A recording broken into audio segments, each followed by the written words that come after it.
Good evening, everyone, and welcome to the Oracle of War, Episode 5. I am your Dungeon Master and host, Johnny Gots Dice.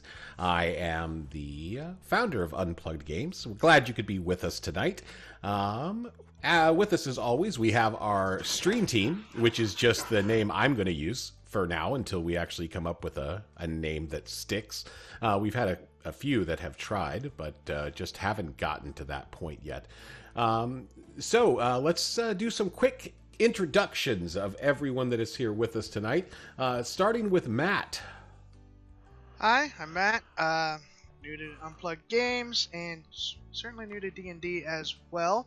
And I'm bringing with me Emmerich, who's a refugee from Sire, displaced after the Day of Mourning when his nation was destroyed by the mysterious arcane energies that essentially ended the war. The magics of the world left Emmerich scarred, which changed him into a shifter. Since then, Emmerich has lived by himself in the cities around Breland, scavenging, living off the streets as best he can, using his charm, wit, and sometimes abilities to get by, until he got a mysterious note from Callie and made his way to salvation. Excellent. And Sammy. Hi, everyone. I'm Sammy, happy house dad of two wonderful kids, and maybe Unplugged's favorite and most illustrious, loud-mouthed gamer. I love playing with this company. I love playing with these people. These are my folks. Today I'm doing Bartleby, who is a Warforged fighter. He was found in a hole by the Fiddlegadget clan and put back together in their workshop. They've since they found themselves in salvation at the request of Callie, who is apparently familiar with my past that last week we started getting into, and I hope we get into more of this week. Outstanding. All right. And Ryan. Hey, Ryan, headset. Oh, yeah. See, I put it down, then I put it up, then I put it down, then I forgot to put it up again. But hi, everybody. I'm Ryan. I'm new-ish to Unplugged Games. Probably less new than Matt there. And I am playing the role of Corvid-19. He is a Kenku. Kenkus can only repeat what they've heard. So anytime you hear him say something, it's because it was said once by someone else. And he's picking up all sorts of new things from his friends. He is currently a cleric, but he's looking to expand on that as we get further along here. Outstanding. And Noelia. Hi, I'm Cam. I'm from the rainy west coast of Canada, and I've been with Unplugged Games since the very beginning. Very first game of Lost Mines with Ali, actually. So we've been playing together for quite a while. I played Noelia the Foundling, a war orphan who has followed her unrequited crush to salvation. She's a Kalashtar, even though she's never actually met one in person that she can remember. So as far as she's concerned, she's just a human with her best friend Blue talking to her in her head. She just received a cool new book from Blue. So even though she can't read, luckily Blue made it a picture book, and hopefully she'll learn a few new fun things from that. Today's fun fact about Noelia is she once received a letter from a trader that may have cost her a fair bit of money that said it was from her family, and that all it read was, "I'm still alive." So now she believes that her family may still be alive somewhere out there, even though it was probably just a money-hungry trader taking advantage of a young kid. I love it when my players give me stuff out of the blue that I'm like, oh my god, is her family alive? We'll never know until I actually figure this part out. So I'm very excited about that. Thanks, Noelia. Thanks, Cam. Noelia, fun fact. Fun facts. All right, and Allie. Hi guys, I'm Allie. Like Cam said, I've been part of Unplugged since day one. I was the first group with Johnny to be in a game, and now I help DM on the side a little. But I'm playing Winnie, who is a halfling artificer from the plains. She actually grew up in the Wandering Tavern. And yeah, her and her dad are both artificers who found Bartleby at a dig site. They repaired him as best as we could, but could not fix his memory. And she's just recently become an artillerist and is excited to use her, hopefully, nice new cannon. Yes, guys, and what you don't see is as we get on early, Allie's like, I've had time to build my cannon, haven't I? I've had some time to do this, haven't I? So, no, it's good. And Leia, one of our friends of the channel, Leia Plurdon in there, is actually painting some miniatures of our cast. So definitely check out her stream, because I believe, if I remember correctly, she streams herself painting, which is always exciting to watch. And again, Sammy, who is our is our 3D printer who drops his models. That's why we can't have nice things. You guys can see that the models that Sammy is showing you, while they are just a plastic right now, we are very excited to see these things come to life and be painted and look incredible. There's even a model of me, and that makes me really excited. We had to do a Johnny Gots Dice. So, guys, thank you so much. We're very excited about that. And definitely share a link for your stream in our chat so that people know how to follow and subscribe to your channel as well, Leah. Guys, I'm Johnny Gots Dice. As I said in the very beginning, I semi-retired from my corporate job about 9 months ago now, last summer, as a matter of fact. Realized that they kept throwing money at me, but I was just miserable. And I left the corporate world. I hung up all of my suits and ties, and I became a full-time dungeon master. I took a leap off the deep end of the pool, and I am doggy paddling my way to where I am today, guys. I have done that being surrounded by these wonderful people around us right now, guys. I truly love running these games and telling these stories with these folks. I hope that you guys like them too. Definitely join us on Unplugged Games, where we have games running 7 days a week, multiple times. So we'd love to have you come join us, play a game, roll some dice. You might get to play with a couple of these swell folks right here. I will play with you for sure. And excellent, guys. And just so a little bit about the Oracle of War, which is the game we're playing right now. So our adventure takes place in the Eberron campaign setting, a world of rich history built on heroic deeds, evolving magic, and the wounds of a long, devastating war. Action, adventure, good, evil, and 1,000 shades of gray paint the landscape in broad strokes. Ancient mysteries await discovery so they can influence the world and its people. Magic is built into the very fabric of the world. It pervades everyday life. Great cities where castles scrape the sky prosper throughout the continent of Corvair, and a thriving aristocracy of merchant families controls much of the world's economy thanks to the edge given them by the mysterious and rare dragon marks. Its people harness magic as a tool to build cities, to sail ships through the skies, and to create both wonders and weapons. At this time, the last war has ended. Sort of. The last war plunged the continent of Corvair into civil war more than a century ago, shattering the 5 nations that made up the kingdom of Galifar. Just 2 years ago, the war ended with the signing of the Treaty of Thronehold and the establishment of the 12 recognized nations and a tenuous peace. The conflicts, the anger, and the pain of the long war remain. However, and the new nations seek every advantage as they prepare for the next war to break out on the continent. Near the end of the last war, the nation of Seer was demolished in a cataclysmic event known as the Day of Mourning. What remains of Seer is now called the Mournland. It is said that only the foolhardy and desperate venture into that place. An outpost called Salvation has sprung up in the nation of Brayland on the fringe of the Mournland. Salvation is populated by desperate scavengers hoping to make money by looting valuable items from Seer's smoking ruins, an area they call the Grey.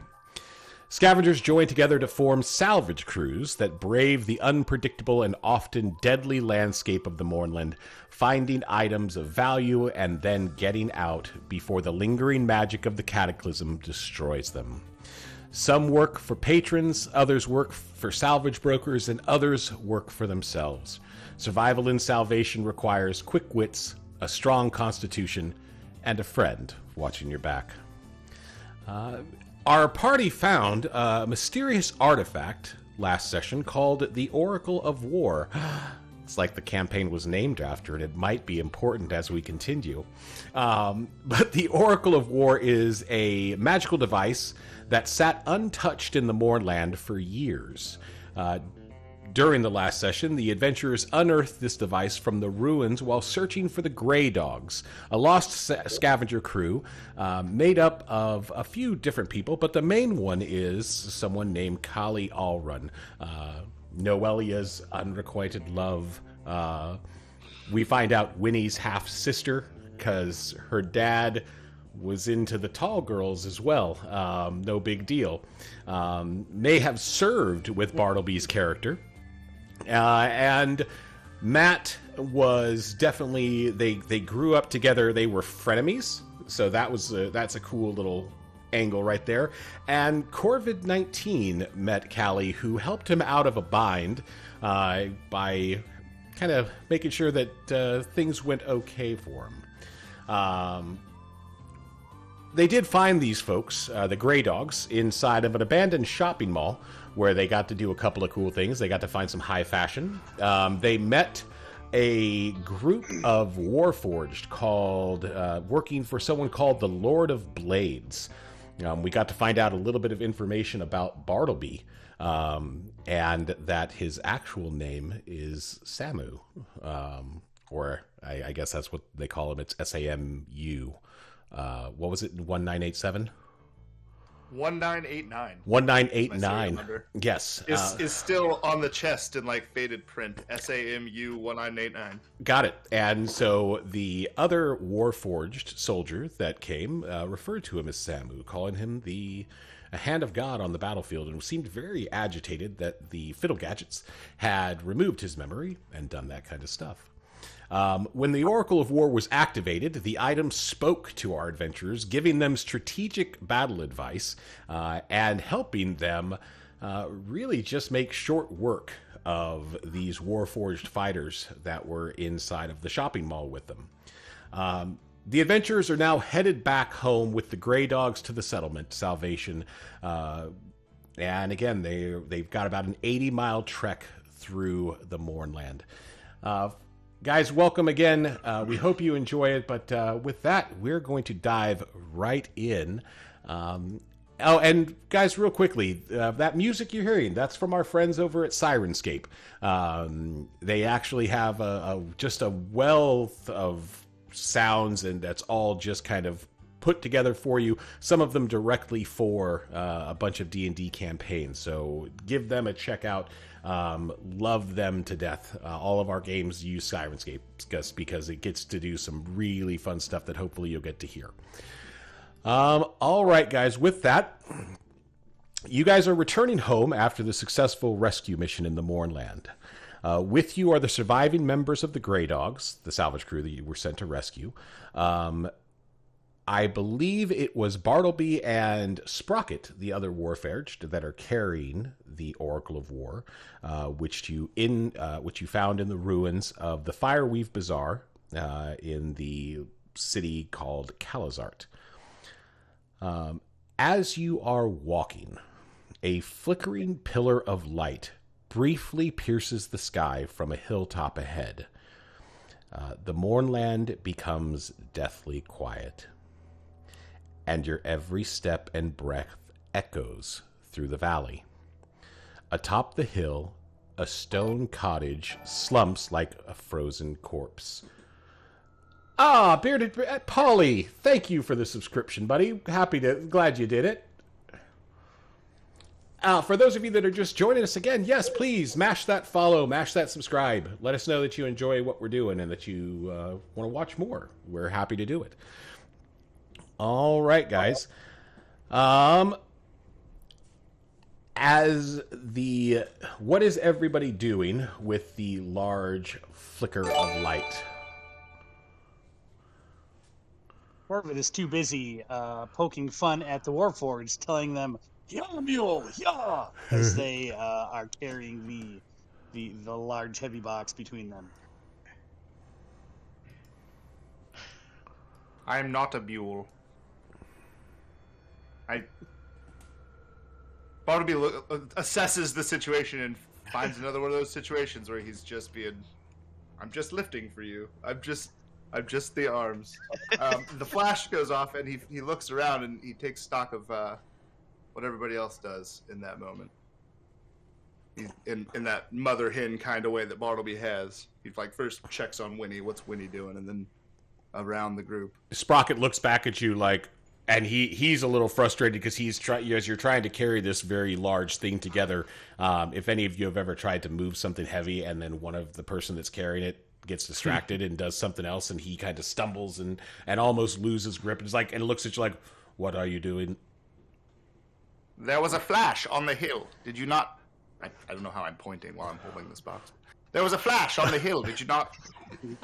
You mean that hill over there? Yes, I saw it. But please don't make us drop the artifact. I wouldn't dream of it. What? Callie, what do you suppose that was?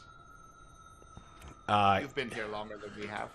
Callie looks and she starts fumbling. She's like, "Hold still." And she opens up the Oracle of War and she actually pulls out the telescope. Oh, smart.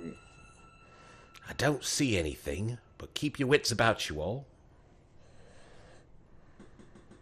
Hey, that's ours. Like Yeah. we found it.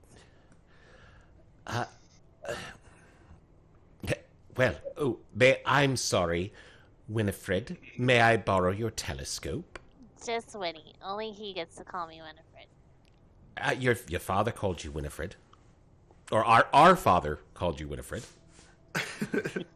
How do you know that? He died. Yeah, but he told me. When? He's been in the plains ever since I was born. I'm your older sister. He's not my mommy.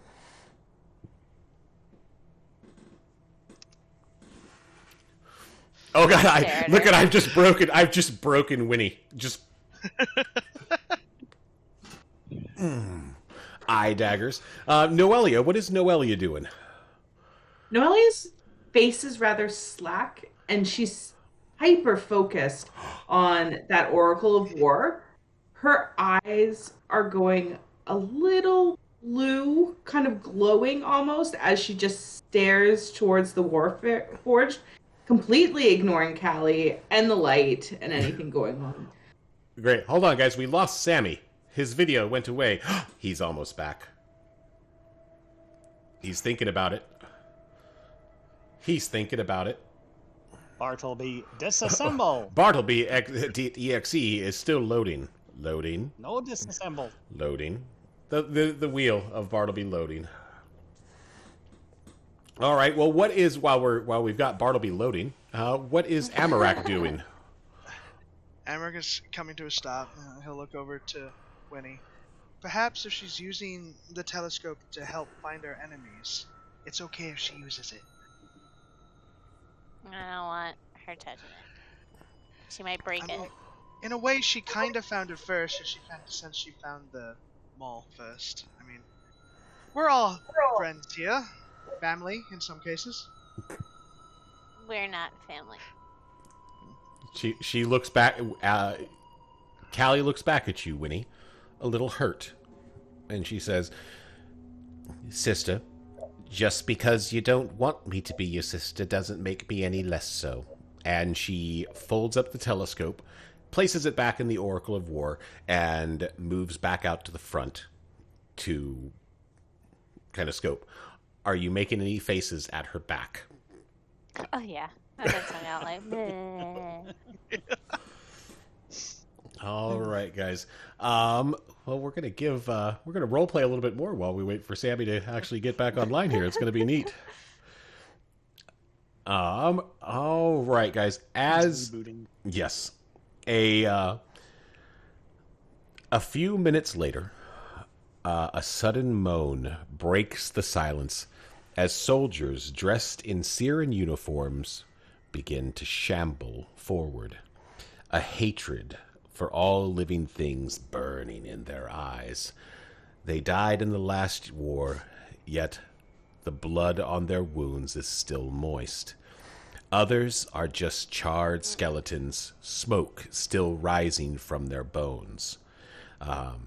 As you guys look around, you realize that these things are approaching you from all directions. With the exception of their kind of... I would say they're kind of moving into a way that is making it where you kind of... The closest spot that you can see for safety would be that cottage that's up on the hill. And with that, guys, I need initiative. House.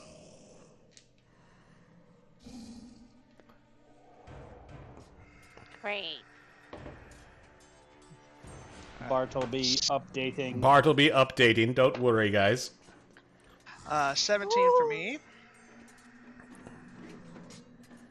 I guess that would make me next since we're missing our resident Warforged. Yeah, hold on. I'm going to go ahead and roll for the Warforged. Oh, Bartleby with a 20. All right. Go ahead, Corvid. Hey, I rolled a nat 20, so that gives me a 25. Nice. All right. Lilia got 10. Excellent. Winnie. I also rolled a natural 20 and got a 20. What? Oh, 20 triplets. We are the 20 triplets. That's my new quote of this game. 20 triplets. Triplets. 20 Of 20 twiplets. 20 twiplets. Oh my god, that's just gonna make me all self-conscious now because that makes me feel like I have can't. I had problems with W's when I was a kid, so now I'm like all self-conscious about it. Okay, guys, and let's see, our skeletons are gonna go on a 4, and our zombies are going on a. All right. With that, Corvid, you are surrounded. It looks like the zombies are approaching you guys. They're about 40 feet away from you guys right now, with the skeletons a little bit behind them, and you see them starting to draw bows and things of that nature. Oh boy, it looks like we're in trouble. Let's see. So, I clearly don't need to use my Eyes of the Grave, as they are apparently all undead. Fact. How many of them altogether? I mean, I suppose You I see could try six. burning You them. see 6 zombies and 6 skeletons. All right, I'm going to. Okay, 60-foot range. I'm going to turn undead. However many I can hit that are approaching us. Okay.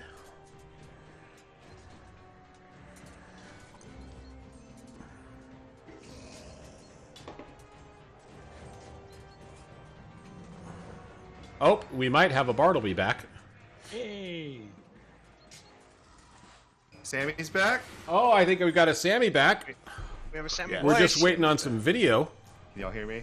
Everybody hear me? We can hear you. Okay. Sorry about that, guys. Apparently, Bartleby stopped and dropped into sentry mode for a second. Yes, he had a critical system update that was required before he did anything else. Could not walk not one more step without that update. All right, Corvid, you see.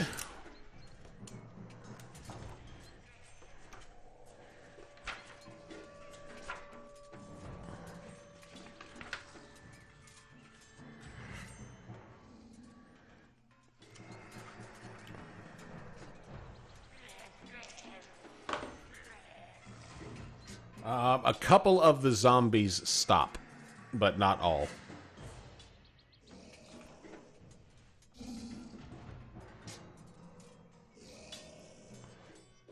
Headset, Corvid. And, well, that's my action. So I'm going to ready myself for melee combat as the rest of them draw in. I'm going to move over next to Bartleby and make sure his system update has not left him out of the fight.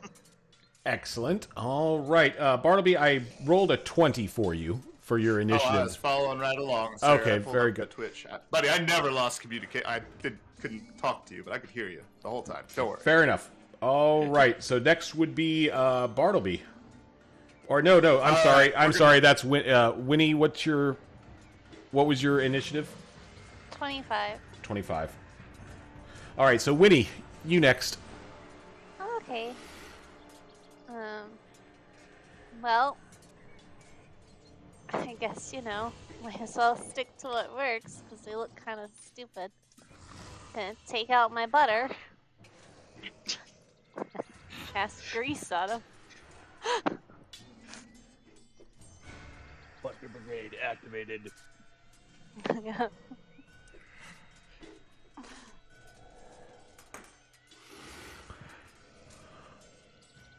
All right, what's the range on grease? I can go up to 60 feet with it. All right, so the skeletons are actually at about 80 feet. So you've got zombies approaching you in a circle. So what is the area of grease? 10-foot square. All right, so you're only actually going to be able to get one of the zombies. Which one are you trying to go for? Just one. Ooh.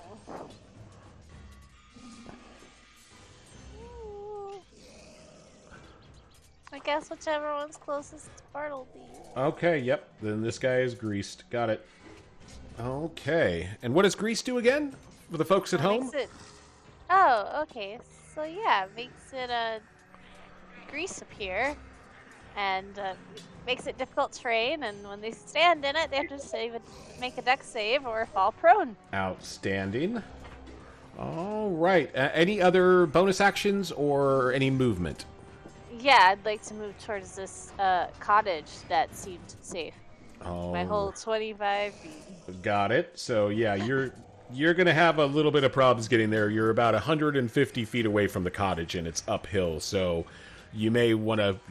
You're thinking you might want to deal with these guys first before you start, or maybe when he's just like, "I'm out. I'm out." All right. Next would be Bartleby.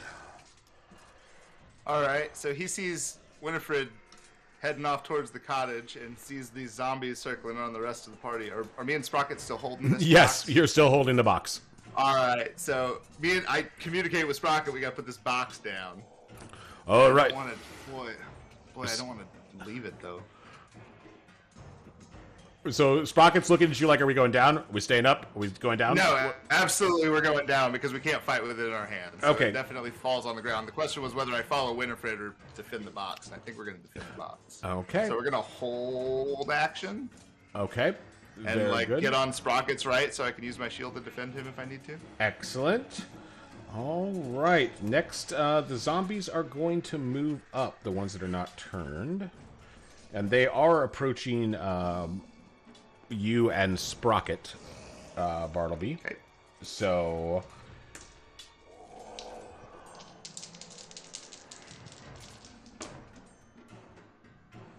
Oh, wow. They're not good. But they're going, I'm zombie and I'm not good at hitting people. So, yeah, all three of them just don't do anything to you guys. So that's awesome. Excellent. All right, and however, all of them the skeletons are all shooting an arrow. So, let's see. One of them shooting an arrow at Allie. Allie, what's your AC? 17. You're just making that up. Look at you're just like No. I'm just gonna pick a random number. My look. my AC is 48, John. 48. All right, so they are. All right, yes, you get hit with an arrow for... What did they hit me with? An arrow. In a row. For 8 points of damage. Oof. Can I shield? You can. You don't know if it's going to help you or not. I'll just take it. It's fine. Okay. Shield would have made your AC what? That was a bluff. That was such a fucking bluff. 22? Johnny just got away with murder. Or 8 damage. I do damage. You're right. I'm exaggerative. Okay. All right. An arrow at Noelia. That misses. An arrow at Corvid. Misses. Arrow at Amarak. You get hit with an arrow for 4 points of damage. Got it. And you see Sprocket get hit by an arrow. Can I have a disadvantage on that shot? Hide behind my shield. Is he? Well, how much cover does your shield provide? I don't know. I can defend a creature from attack within 5 feet of me, and I said I move up next to him. Got it. Okay, then yes, the arrow misses Sprocket. All right. With that, let's go to Amarak. All right. And how close are the zombies now? Um, They're shuffling forward. You've got two zombies have moved up on Bartleby and Sprocket.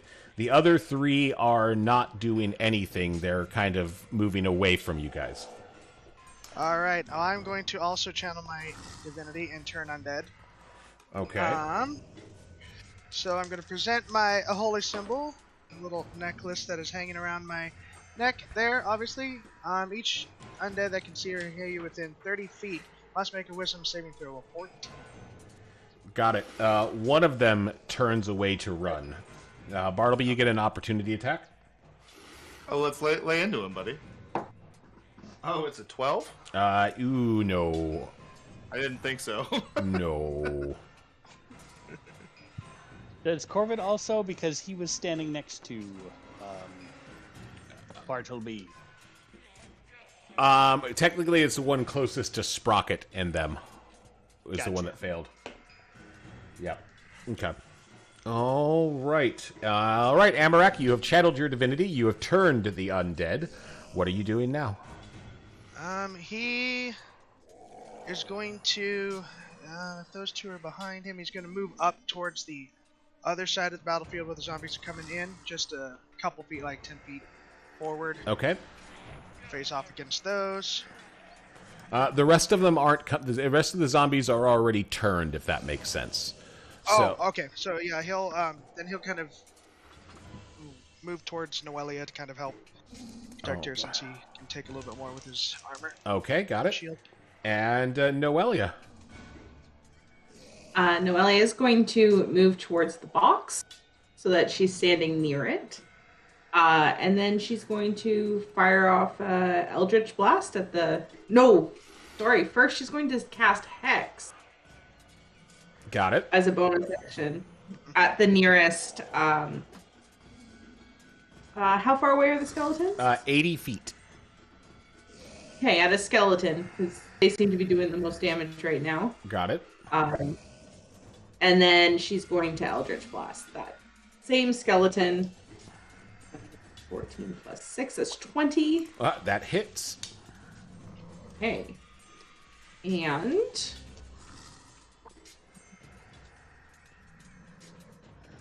9 plus 5 plus 4, that's 18. Yeah, skeleton just...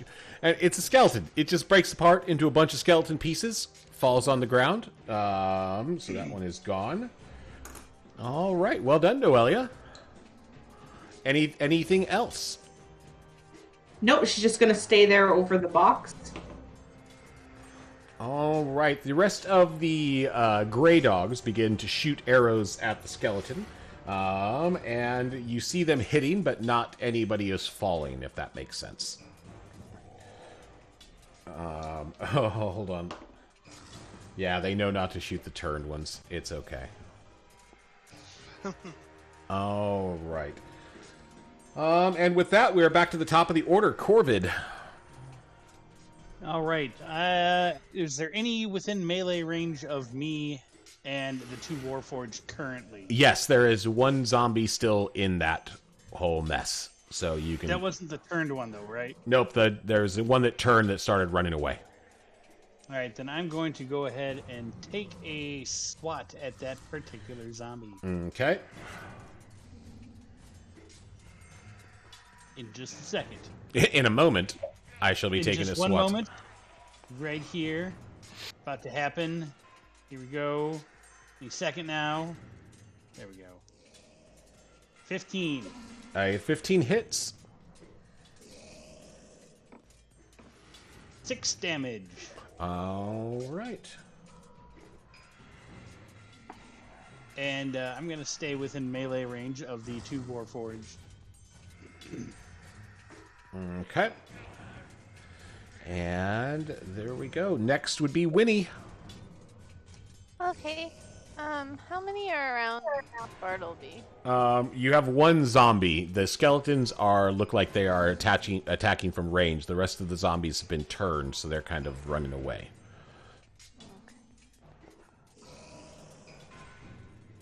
I'm just gonna...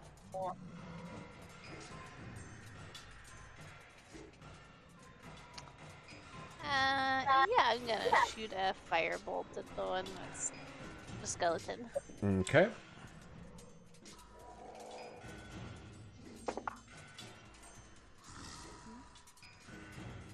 $16? Is 16 hits? Ooh, 8 points of fire damage. Outstanding. All right. Any movement? No, I'll stay where I'm at. Okay. And next would be Bartleby. So there's still that one in front of me, right? Yep. And then we've got how many skeletons out in the distance? I didn't 6. catch 5 left. that. 6. Okay, 5 left. Let's put the spear in this fella in front of me Okay. with a 16. to hit. 16 hits. Awesome, awesome, awesome. For 5 total points piercing damage. All right. Does he live? Oh, he's a living. Well, let's pass the turn, John. All right. Very good. The zombie is going to swing at you, Bartleby. Oh, rude. What's your AC? 19. 19 'cause I haven't been touched by is- the Forge Cleric yet. He will miss you, sir. Good. The rest of the zombies are still turned. Okay. And Amarak.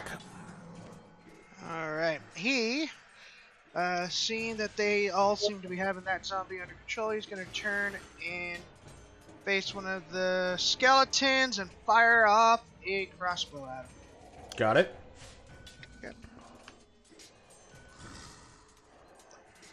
That would be 15. 15 hits. Cool. And that is 9 points of damage. 9. Got it. Okay. And Noelia. I'm going to move my hex to the next nearest guy, Got it.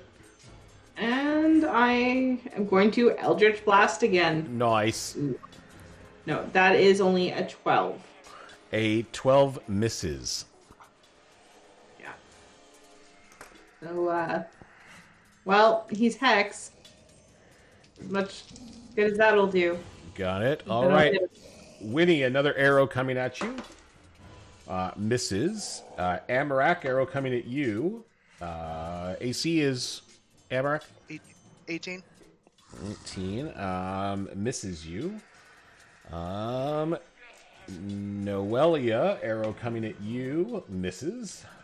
Wow. I'm doing great, everybody. My dice are hot. Hot, I say. like it. And Good work. Corvid, missing, and Bartleby.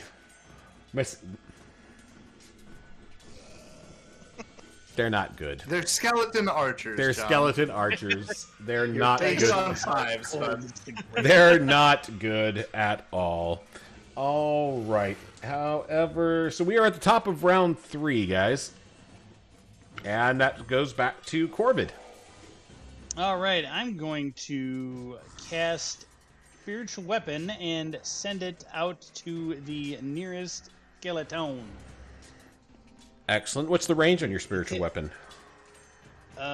60 feet. It will not reach them. They're 80 feet away. Oh, that's It also okay. He is can 30 follow feet me, with so I'm going to keep it at. I'm going to keep it at the one that's right here, and let him take a swing at the baddie that's right here. Okay. I don't think my spiritual weapon hit. It is an 11. No, sir. No. Spiritual weapon Bad misses. times. The spiritual weapon, by the way, is a reaper. Oh, nice. A scythe? Yes. So, just a flying scythe. Flying Excellent. around the universe. Winnie.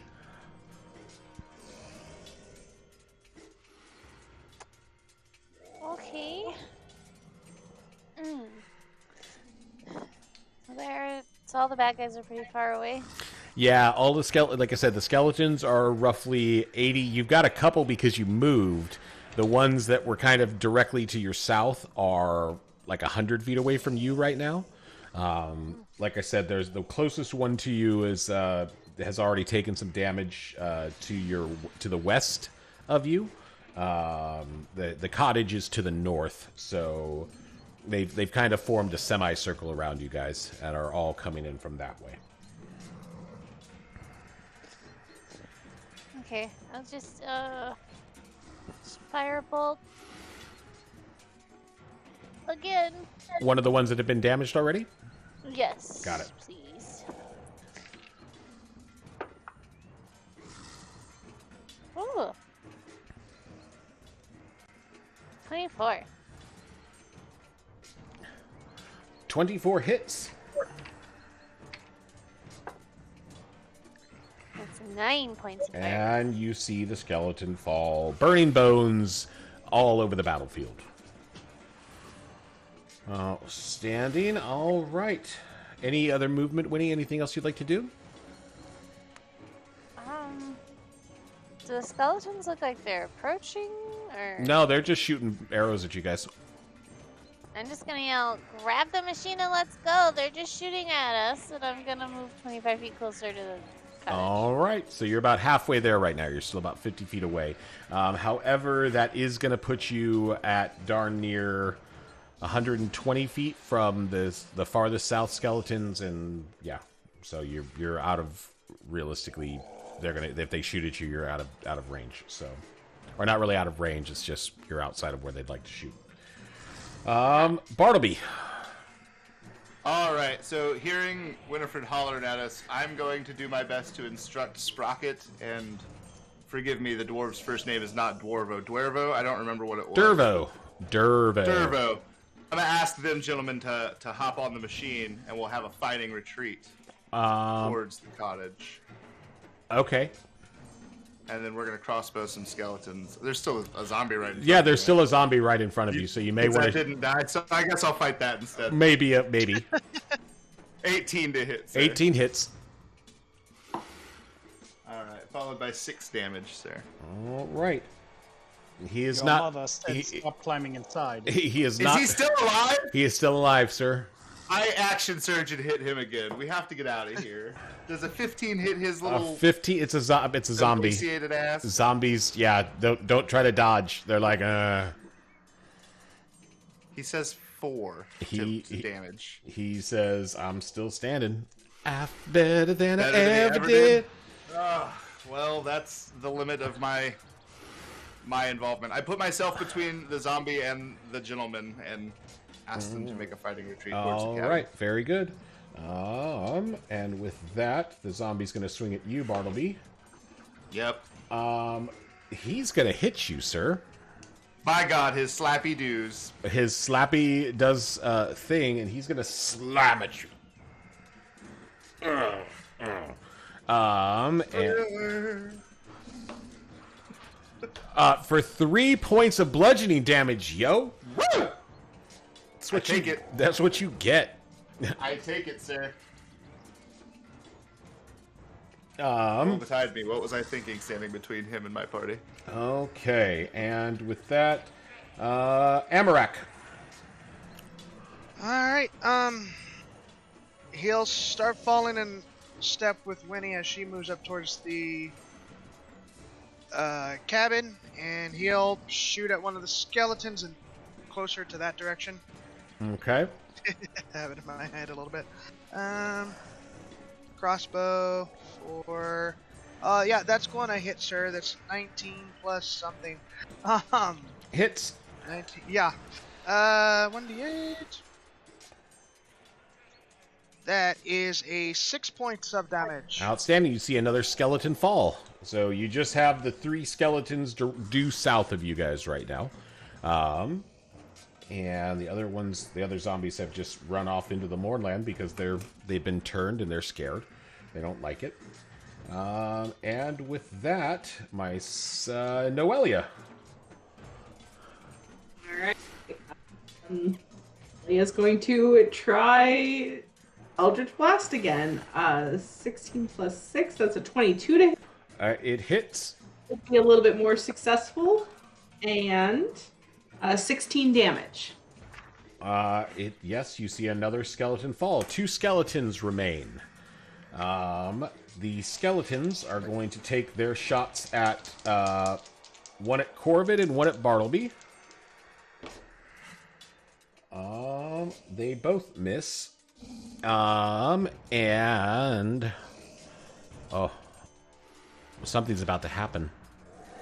Something's happening. Something's happening, everybody. Voltron skeleton. All right. Winnie and Amarak. Oh, Leia, thank you for subscribing. We appreciate it. All right, guys. Winnie and Amarak, as you're running, you kind of come through this little hill in the ground, and you guys hear a blood-curdling roar. An undead ogre stomps from the mists. It wears a blood-splattered armor of the Brelish heavy infantry and has a battering ram strapped to its forearm. It is lumbering towards you, roughly about 30 feet away from you. Coming from the direction of the cabin. Oh my god, it was Safe Cabin. The safe cabin right now. Danger cabin. All right. And with that, we are at the top of the order. Winnie, as I imagine you running, and you're looking behind you, and then you hear this,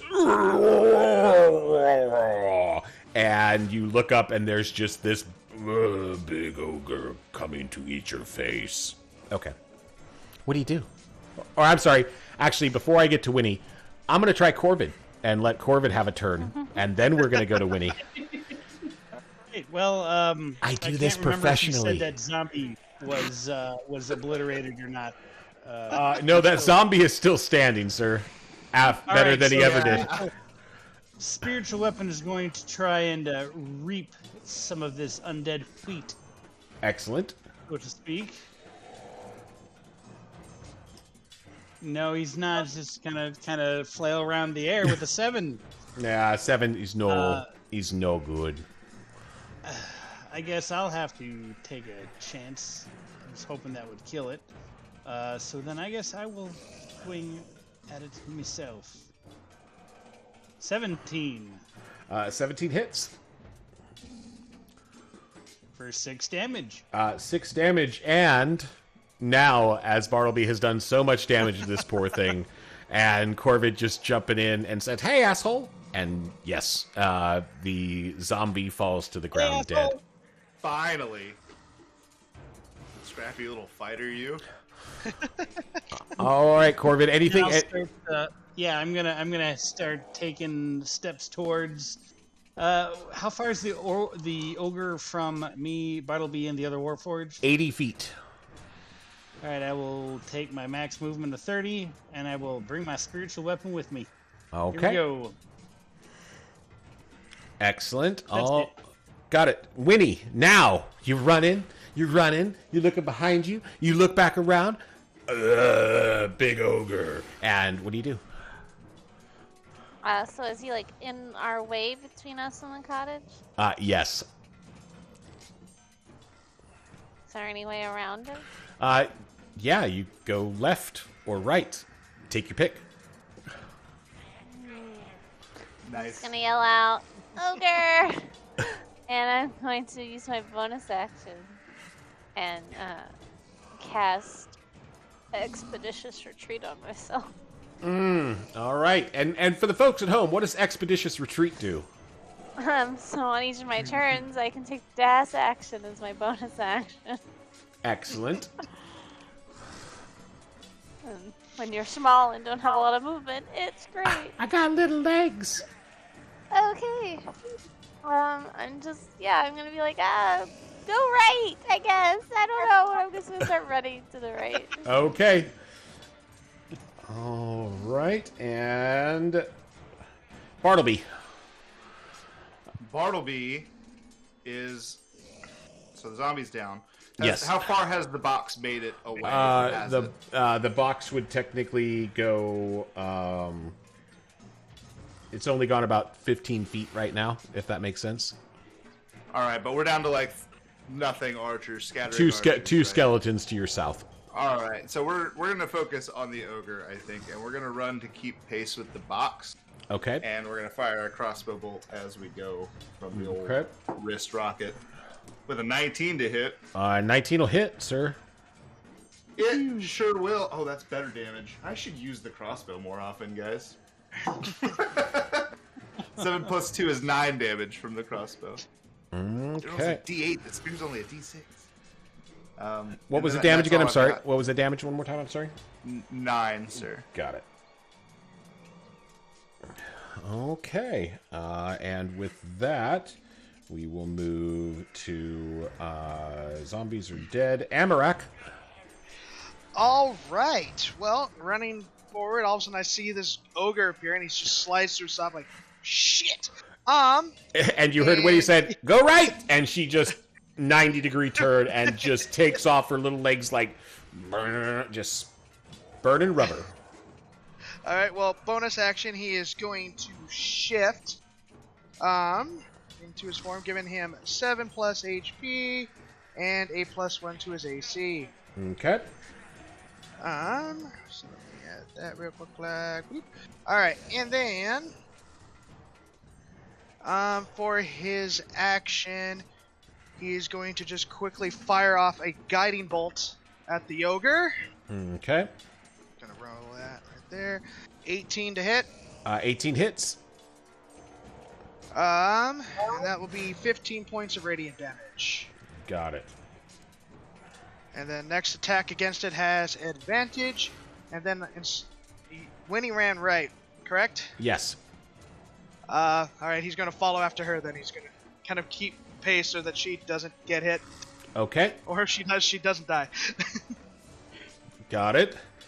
Okay. All right, and with that, it is the ogre's turn. The ogre lumbers towards you, and Amarak, even with your movement, it was only 30 feet away from you. So I know this is geometry, but he can get to you. So he is going to swing he's got a big ass Morning Star that we're going to use as kind of his battering ram that's on there, and he swings at you. And it misses. Slides underneath. Yes. Like, moo, Matrix. It was awesome. All right. And then we will move to Noelia. What's left for skeletons? Two skeletons. 2 skeletons? Alright, I'm gonna move my hex over to whichever one looks most unlucky. Okay. I would say the one on the right. And 17 plus 6 is a 23 to hit. Hits. With Eldritch Blast. That is 14 damage. Noelia doing work, yo. Just pew pew, pew pew, pew. Yeah, that's the thing that's happening, so that's awesome. All right, Noelia, anything else? Wants to make sure that this box is safe. Got it. It's very important. It's very important. All right, and then these guys are just trying to get the box in there, so they're good.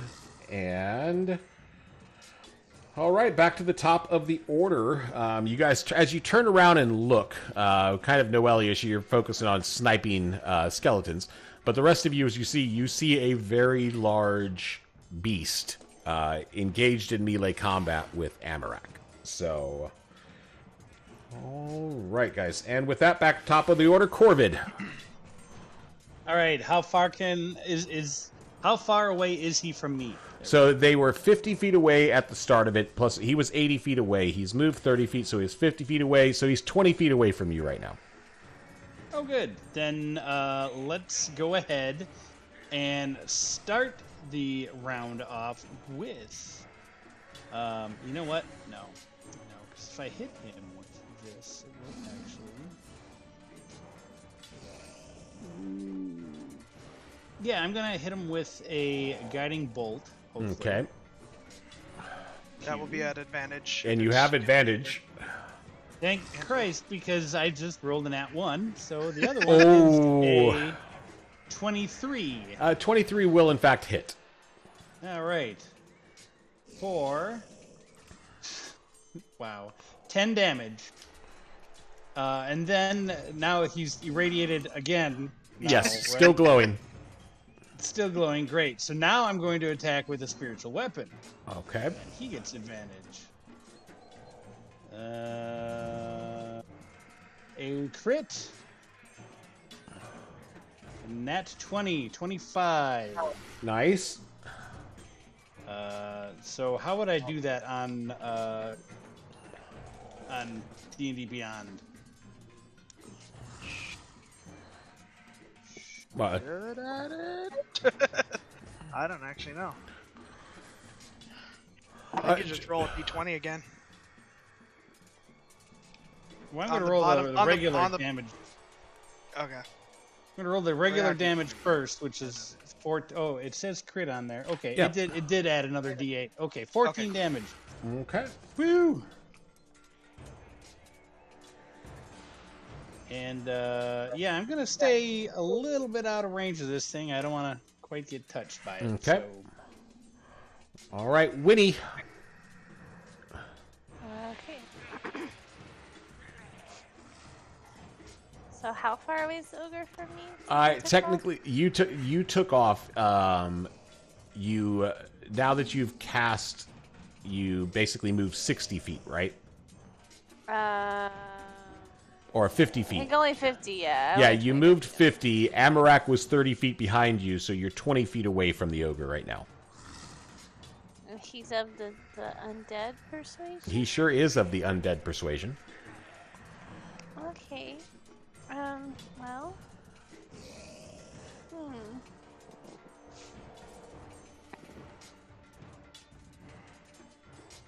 I'm just gonna shoot him with my crossbow, I think. Right Okay. in the back of the head. Sure.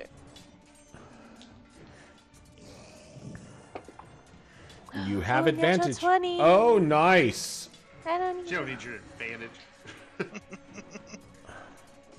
Okay, so that's 2d plus 5.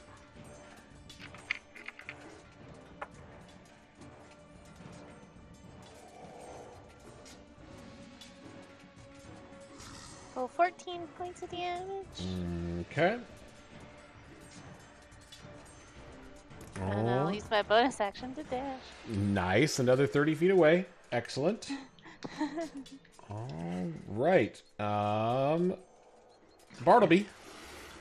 So is the box just about to draw level with the ogre on her way past? You're coming up. They're moving it through. They're having to lug this thing. Dervo's not as Sure. strong as you are, so he's trying to. Fact. I'm quite large. So no, you guys are still about 20 feet away from where the ogre is. All right. Well, I'm going to sprint up ahead of the group here, my 30 feet, and engage that ogre with Amarak on his left side. Okay. And we're going to give him the old spear. Oh, we're going to not. We rolled a 7. We're gonna move on, John. That misses. It misses. All right. Take my spot next to Amarak.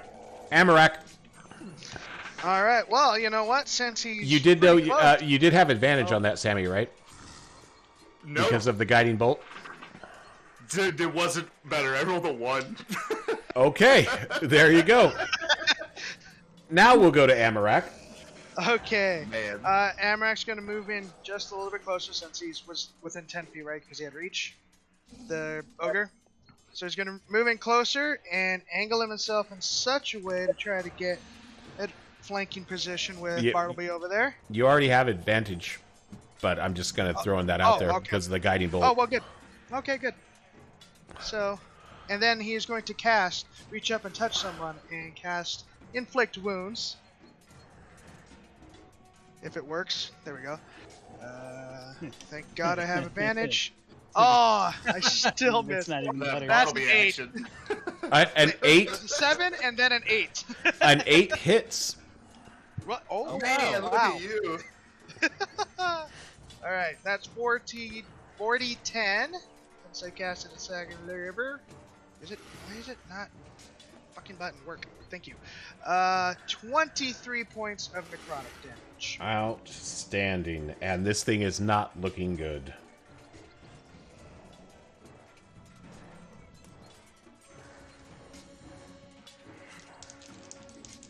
Alright, and and he'll just stay right there. Okay. Very good. All right, and the ogre is going to turn around. No. Yes, the ogre is going to swing at. Let's see. Low is Amarak. High is Bartleby. Amarak, coming at you. Okay. With disadvantage for shield, sir.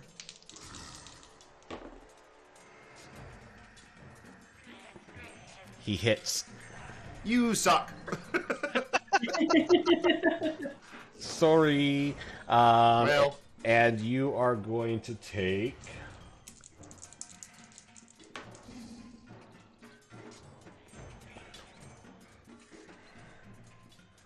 $18 points of Ow. bludgeoning damage as this battering ram just slams into you.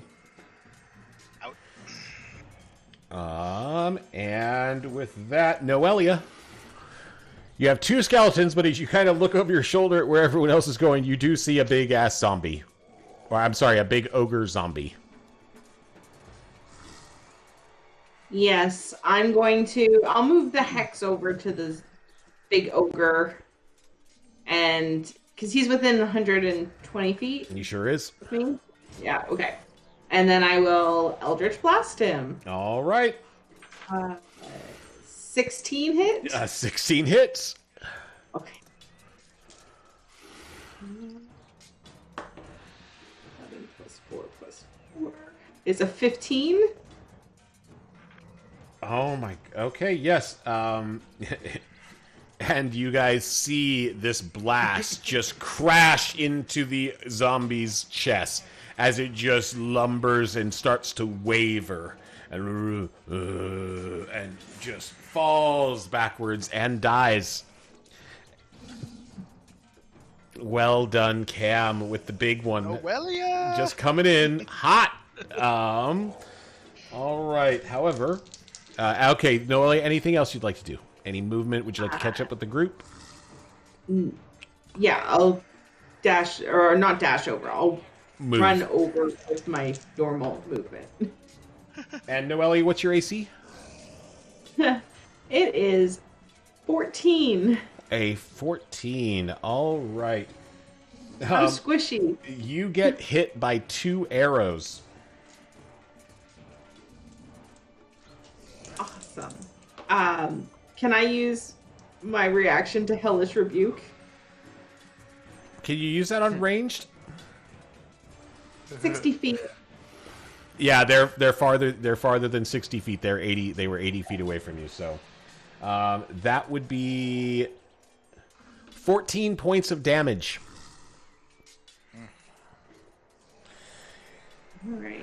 All right, and then the party is helping. Ooh, the party actually dusts the last 2. The Grey Dogs dust the last 2 skeletons, so those are down, and they keep moving. You guys are technically out of combat. Well done. However, as you kind of clear that area,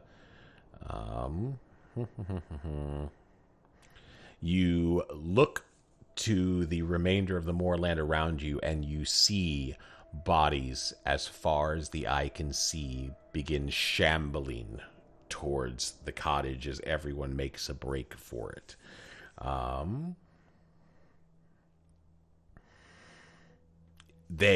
All of the zombies and skeletons that you guys are seeing out on the battlefield are several hundred feet away still, so it looks like you're going to have a little bit of time.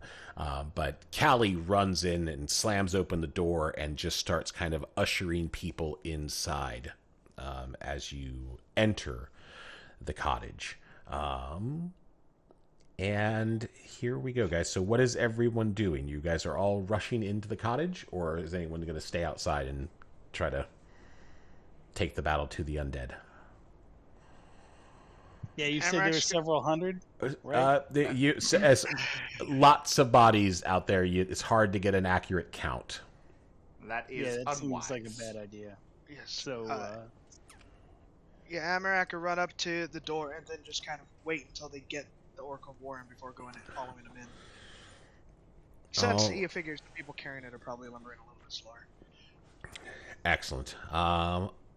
Noelia, yes, you catch up. Everyone entering. Winnie, are you running in? Yeah. Okay. So the single floor cottage looks like it may have once been a pleasant, cozy place. Now its filthy, curtainless windows are like pits into a black, lifeless abyss. The front door is open, swinging lazily on its creaking hinges.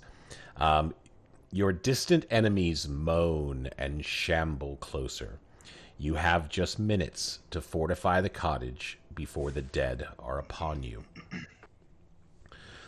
Time to start scribbling some instructions on the paper from the Oracle of War.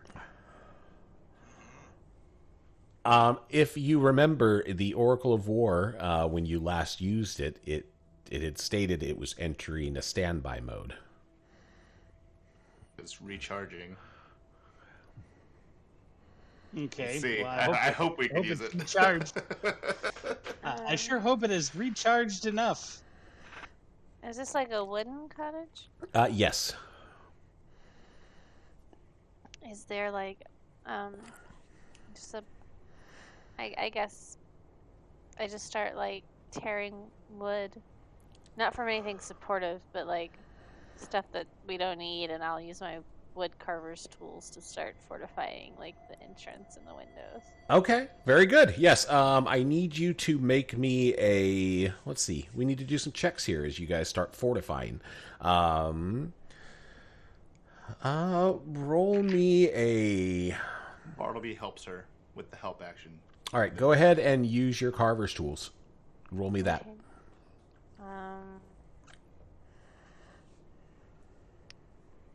Do I just like, Roll me a d20. What? Yeah. Okay. Before you roll, I'll give you guidance. Well, And the help action. And your proficiency added to it. Yeah. And so all of these things, guys, are... So you're just all watching Winnie do all the work.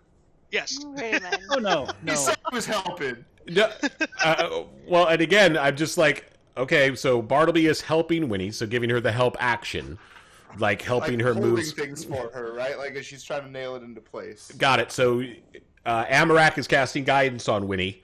Yeah, Corbin, what touch are you doing? guidance. Corbin's writing a little letter to see if this thing is done recharging, and it's going to put, just going to put random words on the paper to see if he gets a response like it's working and stick it in one of the holes. Yeah, you stick the paper in, and actually nothing happens. Normally Oh, you saw no. the paper disappear.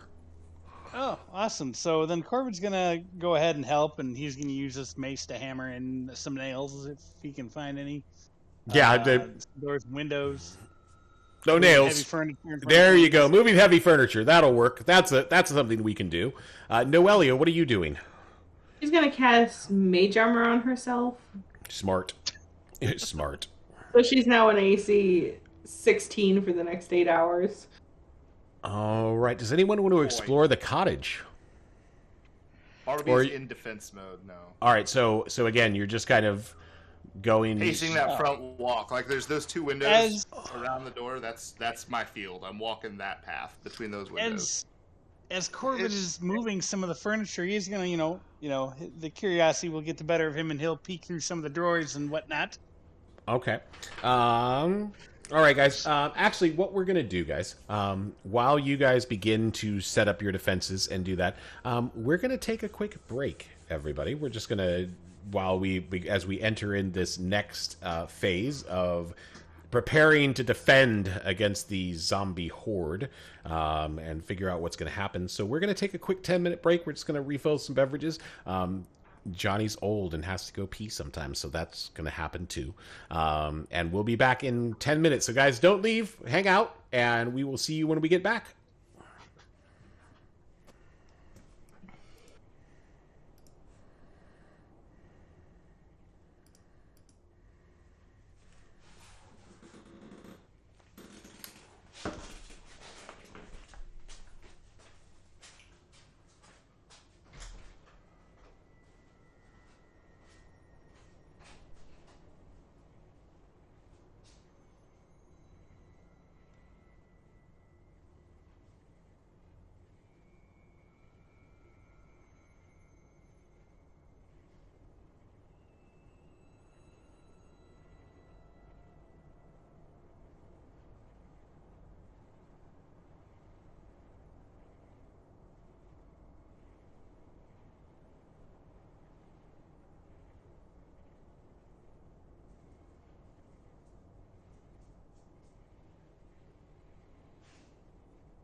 Hey, everybody. We're back. Thanks for staying with us. We appreciate it. All right. Well, let's see. When last we left our adventurers, they began fortifying the house from the undead denizens approaching the cottage. So Winnie's doing all the heavy lifting, which is awesome. Just all of everyone else just watching her work, which is super fun. All right, so let's start talking about this cottage a little bit. So you guys are in what appears to be a living room. The snarling head of a displacer beast is mounted over the mantelpiece in this ruined living room. Looking around, you see a fireplace, 2 bookshelves, a worn yellow couch, and a trapdoor leading to the cellar. Dirt and dead leaves cover the floor.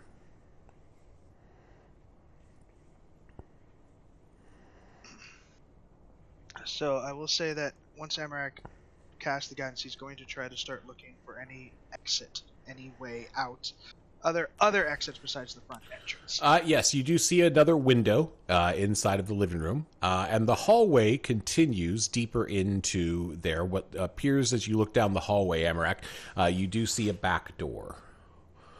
Okay. Awesome. Is there any windows near the back door? Inside one of the rooms that you come to, there's another wooden door, and that leads to a bedroom, and you do see 2 windows inside of there.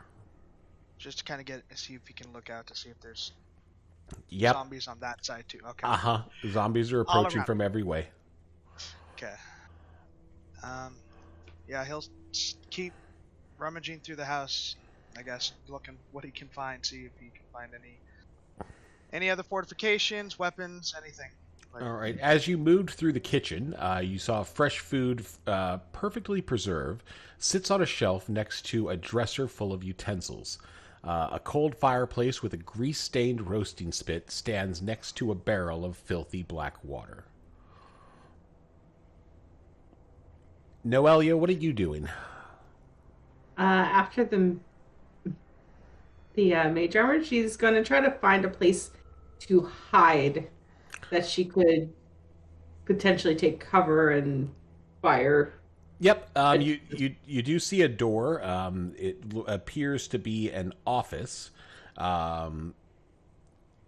You've got the room contains looks like a bookshelf, a writing desk, and an out of tune self-playing harpsichord that looks like it is operated by foot pedals.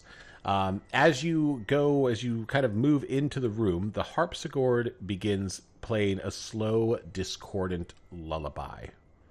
2 severed feet stepping on the pedals to make the music play. Oh.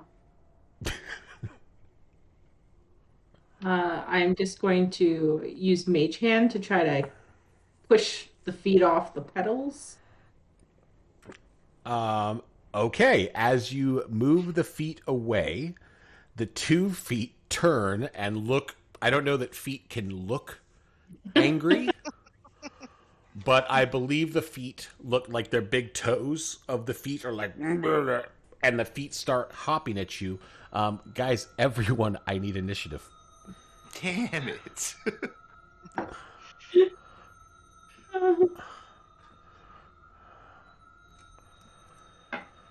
That's a 12 for me. 19 for Bart.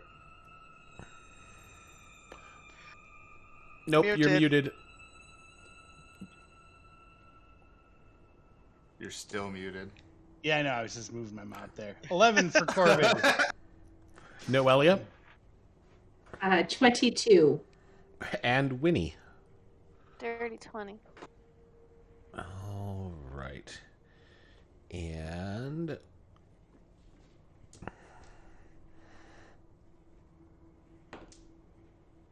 all right, the feet.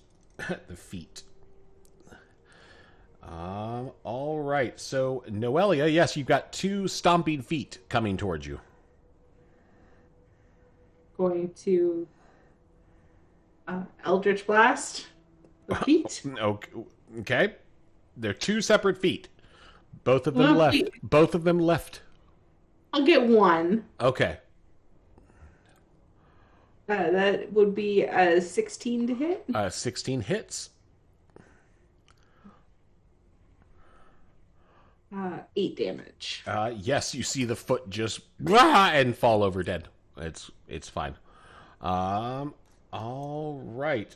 Winnie, as you are doing that, you hear Noelia cast a... Yes, it's got little angry faces on them. Winnie, you hear Noelia like grunt and shoot an Eldritch Blast inside the house. I guess I see if I can get to where she is. Okay, so you're gonna stop making defenses?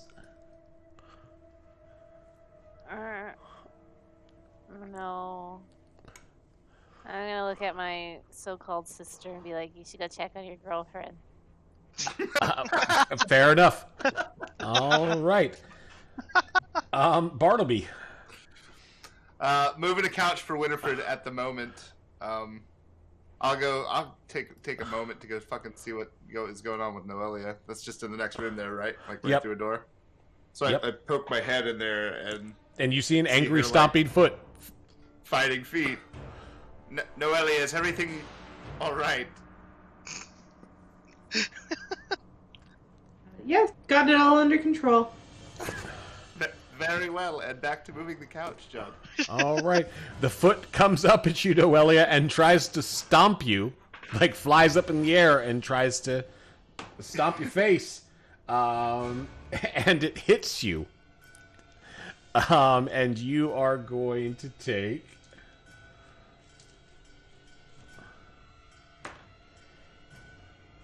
3 points of bludgeoning damage as the foot flies up in the air and kicks you in the face. 8 feet. It smells bad. Feet are weird. All right. And then Amarak. All right. And he was in the kitchen last, so he's just kind of rummaging. He was rummaging through that stuff, and I guess he's hears the Eldritch Blast and a fight breaking out. Yes. So he's going to move down the hallway into... Yes, and there's the hallway has basically a hole in the wall that you can kind of get through. I see that. Okay. That you see you see them actually fighting there. Okay, I'll step in and... What is it with you and inanimate objects? First a rug and now shoes? And he's just gonna shoot a Sacred Flame at one of the shoes. Really quick leg. If the buttons want to work again. That is... They have to make a dex save of 14. One of the shoes. Wait, what are you trying to do to him? Cast a Sacred Flame at him. Yeah. Bro, it jumps out of the way. It's a foot. Very dexterous feet. Fair enough. And I guess he'll just stand in the hole like, why are we fighting shoes? We have zombies. Excellent. And Corvid. You can hear me, right? Yes. Oh, goody. So, Corvid watches Bartleby go by, hears him ask if everything's okay, and walk back, and he's just gonna, and keep working on the defenses. All right, very good. Back at the top of the order, Noelia. I'm gonna Eldritch Blast the other foot now. Got it. 19 plus 6 is the 25. Hits. Hit. All right. And the foot falls down dead. It had 2 hit points. Yeah, you're golden. Okay. I was gonna say I rolled a 1, so that's only gonna be 5. Yeah, and still super dead. All of his hit points were actually in his knees. The knees are where you store the hit points. All right. Who does that? As you guys look around, you see that the Grey Dogs are just kind of peering through the windows, getting their weapons drawn. They seem terrified. They are not used to. I for some reason, undead, it gives them the heebie-jeebies, but they are just kind of trying to get everything, trying to cover all the areas at the front of the house. So, all right. So, Winnie, besides moving furniture in front of the walls, what else are you trying to do? Wow, I was trying to like barricade the windows. Okay. Yep, you're able to do that. Okay, so are we just dealing with defenses right now? Is Winnie only doing the front door? Yeah, she's sticking in the living room. Okay. I don't even have any woodcarver's tools. So. You can make athletics checks to try to move stuff, just to try to block some of those windows. I do have smith's tools. I'm assuming that have whatever. Yeah, I will try to grab some chairs and move them down the hallway towards the back door and jam them into the up there. Okay. So athletics. That's a no. That's a 10, even with my +5. Nope, you're fine. You're fine. That's an easy thing to do, guys. That's Okay. yeah. You're not actually trying to, like, I don't know, move a refrigerator or anything like that. So Corvid's actually just been doing nothing but really moving furniture in place of things. Should I be rolling anything right? Just roll me in athletics. Right-ho. Can Bartleby dispatch the other halfling to go scout the basement for us? That's the rogue, right? Yeah, he goes, F off, dude. There's undead, and I'm not going anywhere alone. Oh, sorry, that's a she. That's a she. She's gonna be like, F off, dude. I'm not going anywhere. I'm not going into a cellar or a basement by myself. Are you insane? But we must be aware of all of the possible entrances and Well, exits. then go ahead. What are you doing, big boy? Just holding lumber? Very well. And he'll stop down to the basement his goddamn self, ungrateful halfling whose life we're saving. So Corvid apparently is trying to move a refrigerator because he got a 3. Yeah, he is struggling, Corvid. You're struggling with this kind of stuff. He's not a muscular individual. He's very lanky and ridiculously tall for a Kenku. All right. Bartleby, as you enter the cellar, groaning wooden stairs give way to an earthen cellar that reeks of mud. You see 5 blood-stained wooden tables on the dirt floor. The table closest to the stairs holds 2 corpses, a skeleton wearing leather armor, and the fresh corpse of a woman dressed in black robes. The woman clutches a journal in one hand and a quill in the other. The cellar's eastern wall contains large built-in shelves, obviously made from coffins. These shelves contain a dozen corpses untouched by decay. A massive wolf head, the symbol of the nation of Karnath, is painted in dried blood on the ceiling. This is a thoroughly depressing place.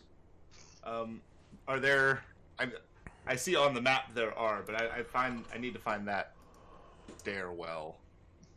And I guess we're going to move some of these bodies, tables, and corpses in front of said stairwell. Okay. Just an athletics check will be fine. Boy, that feels bad. I don't want to block the way with bodies. Like, there's still bodies down here. Athletics, you said? Mm-hmm. We're looking at 19 there, big shooter.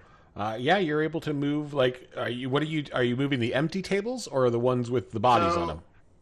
You said the shelves were made of coffins, right? So, like, we Yep. can move those over there if we can. Like, I literally want to just block that whole door. All right. With the bodies on the bottom of the pile? Is that fucking rude? Like, he's being logical, right? He's, well, I'll flip this, and that's weight, and stacking bits. But he doesn't want those corpses to wake up and cool. go get us eaten, As you touch the woman's body, Shit! she suddenly sits up. And hold on, I was like, hold on.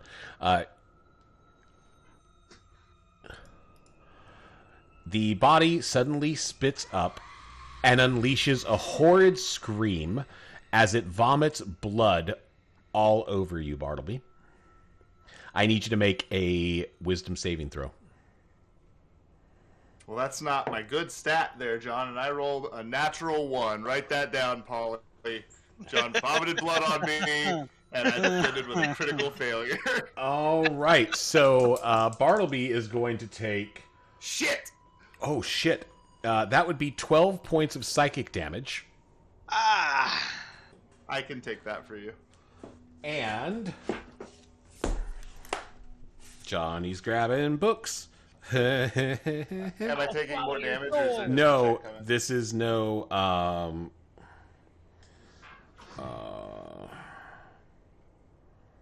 I'll swallow your soul. Well, I haven't one of those, so... Well, Yeah, I should have gone into the basement. Yeah, with your Eldritch Blast, just start blowing stuff up. Pew pew. Resistance to Jeez. psychic damage, advantage on wisdom saves. This is my I'm enemy. gonna let you pick your poison here, Sammy. Roll me a D100, sir. 100, you say? A hundo. 100, you say? Oh, 16, amigo. Keeping it low. Could have done that with a D20. All right. For the next 10 hours, you are experiencing vivid hallucinations and have disadvantage on your ability checks. Right on. So, right on. Terrible. Fucking horrible. Awful news. Oh, shit. And you guys And now do... you know why the halfling didn't go. Fucking fact, the halfling was smart. The halfling was like, I ain't going down there. And again, as the body set up, the journal that she was clutching falls to the ground. Is the body doing anything else, or it just sat up and spat blood on me? It just set up, spat blood on you, fell back down. Well, that's horrible. Before the hallucinations kick in, and as the room starts to spin, he bends down to pick up the book, and everything goes a little woozy. He's like, "Whoa, hold on." Whoa. He'll grab the book and shove it into the bag of holding. And what do the hallucinations look like, John? Like, what does a robot hallucinate? Bro, actually, I'm envisioning this as, no trademark infringement, Marvel, please don't sue me, or Disney, I think it would be more. Bro, Doctor Strange, when the whole world turns a little bit clockwork and things just start kaleidoscoping, Bartleby is tripping balls. There is something wrong with my vision. There is something wrong with... But the colors are so pretty. All right. Yes, Bartleby. Actually, make me an intelligence saving throw. That's another... That is a horrible stat. Oh! Burn that dice. What was it, Sammy? It's a natural.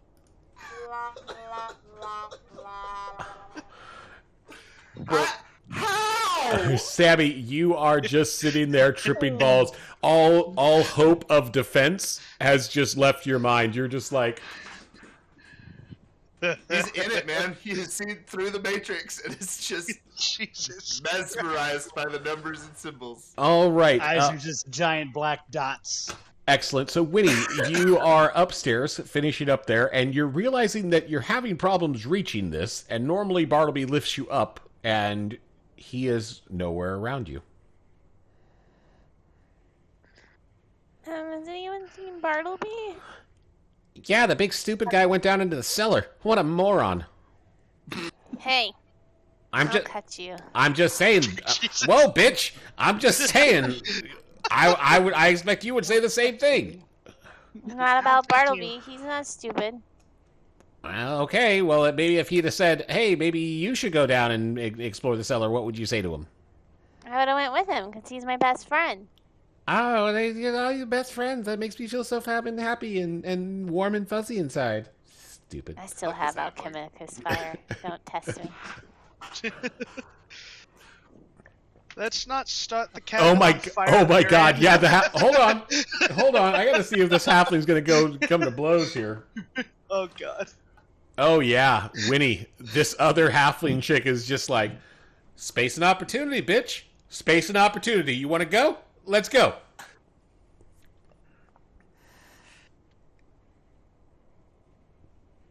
Corbett says, "Take it outside." No, there's. And then Chuckles to himself a little.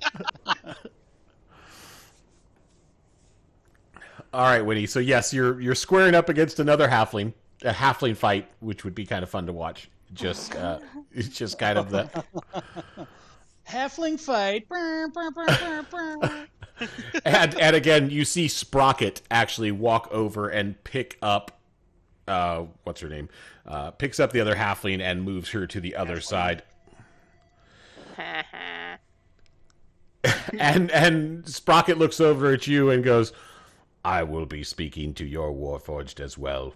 And he says, "Come over here and let's..." So, okay. But yes, Bartleby, you see this, that the little trap door leading to the cellar is open.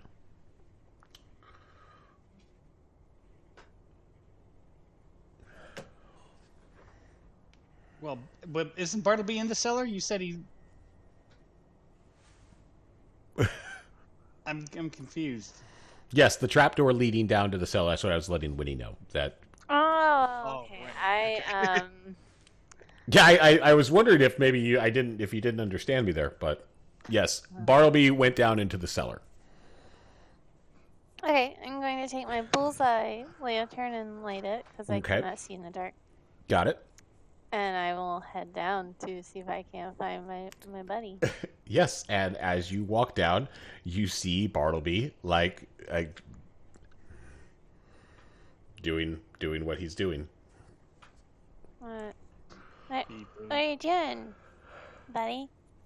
Winifred, and I turned around and I looked down at Winifred, and there's like 40 Winifreds and like a little flower of Winifreds, and I'm like, Winifred, there's something wrong with my optic sensors. Oh, and he is just covered in gooey, like, blood vomit, I guess is the word I'm going to use. Like, just covered on his... It's called Blommet. Blommet, or Vlad. Vlad.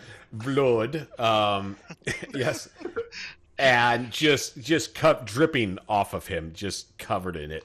Just, and like, not having a good time. Everything's moving. Winifred, the whole room is spinning. Oh, okay. Well, why don't you? Why are you covered in? I'm gonna press to digitate the stuff off him. Okay, yes, the blood, the blood, or Blommet, whichever one we want to go with. Take my lantern and swing it around and look and see like what the heck's going on. Yeah, you see again a bunch of like I said, looks like examination tables. You see body of a dead woman wearing black, another one in leather armor, and just like I said, you see the wolf head symbol up on the roof, or I'm sorry, on the ceiling. The roof is on the outside of the building. Is the woman still sitting bolt upright with like No, vomit she's dribbling on her chin? Nope. Actually, she projectile blommeted onto you, so she's actually all clean. Awesome. Fantastic. Okay, I don't like the looks of this, so I'm just gonna like take Bartleby's hand and be like, "Come on, buddy, let's go back Winifred, together." look at my hand. Look how big my hands are, Winifred. Yes, you're much bigger than me. I'm huge, Winifred. Oh, okay. All right. Come on, buddy. Noelia, what are you doing? So you were inside of the office. You killed the two left feet. Mm-hmm. What are you doing? Look around the office to see if there's anything interesting to pick up. Fantastic. Yes. You Aware of the light down below. Yeah. So the bookshelves contain books on anatomy, on the history of Karnath, and necromancy. On the writing desk has a single drawer that is locked, and I need you... Okay, so yes, and there's a locked drawer. Can I use my thieves' tools to get into the locked door? Drawer? Yes, you could. As you begin to start picking the lock, I need you to make a strength saving throw. Does it have to be strength? It doesn't. I suppose it doesn't have to be, but that's the one I'm going to make you use. I rolled a 15, so that's 14. You're fine, actually. Okay, you feel as you begin to like pick the lock, you feel almost the desk draw you in, and you actually have to like pull your hands away really quick before the desk draws you into it. As you move your tools back, you realize that, oh, okay, nope, it's gone now. It was just a small little, maybe bubble of magic that was happening right there. The trap I probably should have checked for before immediately. Just weird magic of the Mournland. Not a chest, it's a drawer. Drawers are safe. Yes, so go ahead and make me a check with your thieves' tools. 19, and then efficient with it, so I don't even know where to find that on my sheet. Sorry. 2. 21. 21. No, you cannot get the lock. It's not working right. Then I'm going to Eldritch Blast it in anger. Yes. It hits. 13 damage. Yeah, you just shatter the desk drawer. It kind of pops open. Inside, you find a sketch with what looks to be a severed hand. Written on it is the name Shemp, Shemp.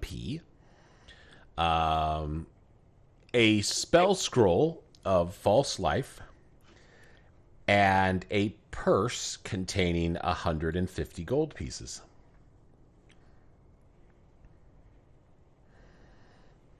I'm gonna pocket it all. I have no idea what any of that says. Got it. And if any of those books on the shelf had pictures in them, I'd take those. The anatomy ones would. Anatomy. Yeah, okay. I'm gonna have the anatomy book.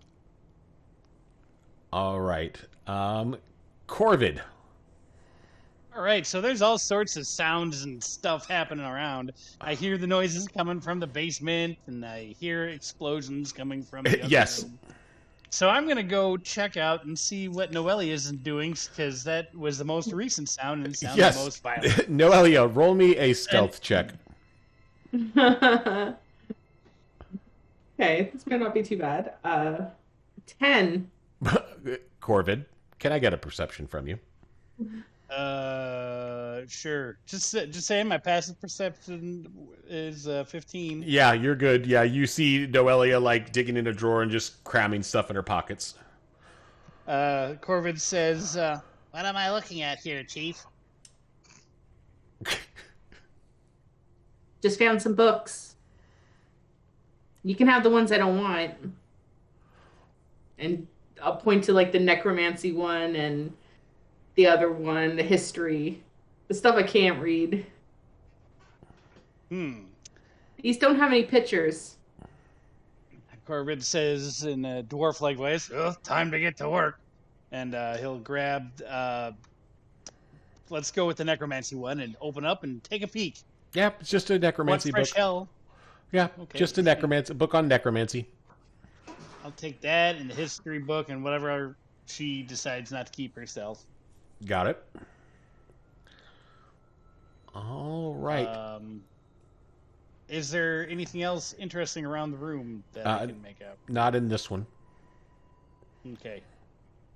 Like I said, That'll be it for me. the only other thing was, like I said, in the living room, you did see the head of the displacer beast, and then you are looking across into the kitchen right now. Time to move to the kitchen. All right. Like I said, you have looks like there's food that has been preserved, and then a cold fireplace with a grease-stained roasting spit next to a barrel of filthy black water. Well, I'm going to assume that I'm probably all out of time for my round and begin my next turn in the kitchen. Okay. Amarak. Amarak's gonna make his way into the main room again and be, where did everybody go? Where is my party? Yeah, you look around and you walk by, you see Corbin kind of walking into the kitchen, you see Noelia like finishing up in the office, you have no idea where Bartleby and Winnie are. Like I said, the gray dogs are just kind of terrified. They're just kind of like trying to get set up in positions that they think they're going to be able to maybe live in. He'll look at the gray dogs. Well, I see Corbin in there. Where's Fred and Bartleby? Wait, who? The halfling and the tall robot. Oh, down in the cellar. What the hell are they doing? Okay. And then he'll make his way to the cellar and just kind of shut down. As Everything all right down there? As you're walking, you see Winnie and Bartleby starting to walk out. Oh, okay. Oh. What are you guys doing? Is it safe down there? Is it security? Is there an exit? What the hell is wrong with him? I don't know.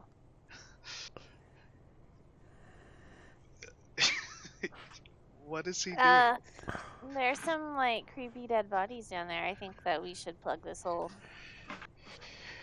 I mean, sure, but we're also surrounded on all sides, and I don't know how long this place is going to hold. Maybe there's an exit down there. Way to escape. How cognizant am I during these hallucinations? There's Oh, no no, exit down there. Yeah, you're fully cognizant, man. You're just tripping balls. There's definitely a hole there. Down in the cellar, there was bodies, and there was another entrance to this cellar. What happened to you I down don't- there? I don't trust him right now. I don't either. He was covered in I'm- weird stuff. I don't. My eyes are still playing tricks on me. Can't you repair him? He Isn't that your doesn't thing? work like that. Fair enough. That you're Um, Were the bodies moving like the ones outside One of them that you did, saw? One Wait, of one them of the sat bodies up. moved? Wait. and it spat that crap all over me. Wait, you didn't tell me that down there. I didn't think about it. I was busy looking around at all of the brightly colored Winifreds. Can you fix him? Aren't you like a healer? I have healing spells, but he doesn't seem to be damaged. Clearly, he's roll me- damaged. He does not act like Amarak, roll me a religion check. Okay. Winifred, you have whiskers, Winifred. Quit touching my face, Oh, Bartleby. that's an 8 minus 1, which equals 7. You're a cleric with a -1 on a religion check? Yep. Huh. Hot. Huh. Huh. Huh. Huh. He Okay. was never a religious one. Yeah. You'd think religion would use wisdom instead of intelligence. Just throwing that out there. Okay, you gather that he might be suffering from some form of madness. That is the only thing that you have seen ever acting like this. He seems to have, well, frankly, lost his mind. Honestly, that's. My mind is intact. It's just my eyes. Sure. Yeah, I think there might be a problem mentally with him. Mentally. I can try to give him a quick heal and see if that helps. And I'll touch him and cast a Cure Wounds on him. You get some hit points back. Yeah, That's there's, absolutely helpful. that's 10. 10 for I you, love sir. That's super useful if we have to actually fight those zombies. Does it do anything about my visions? No, sir. No, that's not how madness is cured. No. No. Well,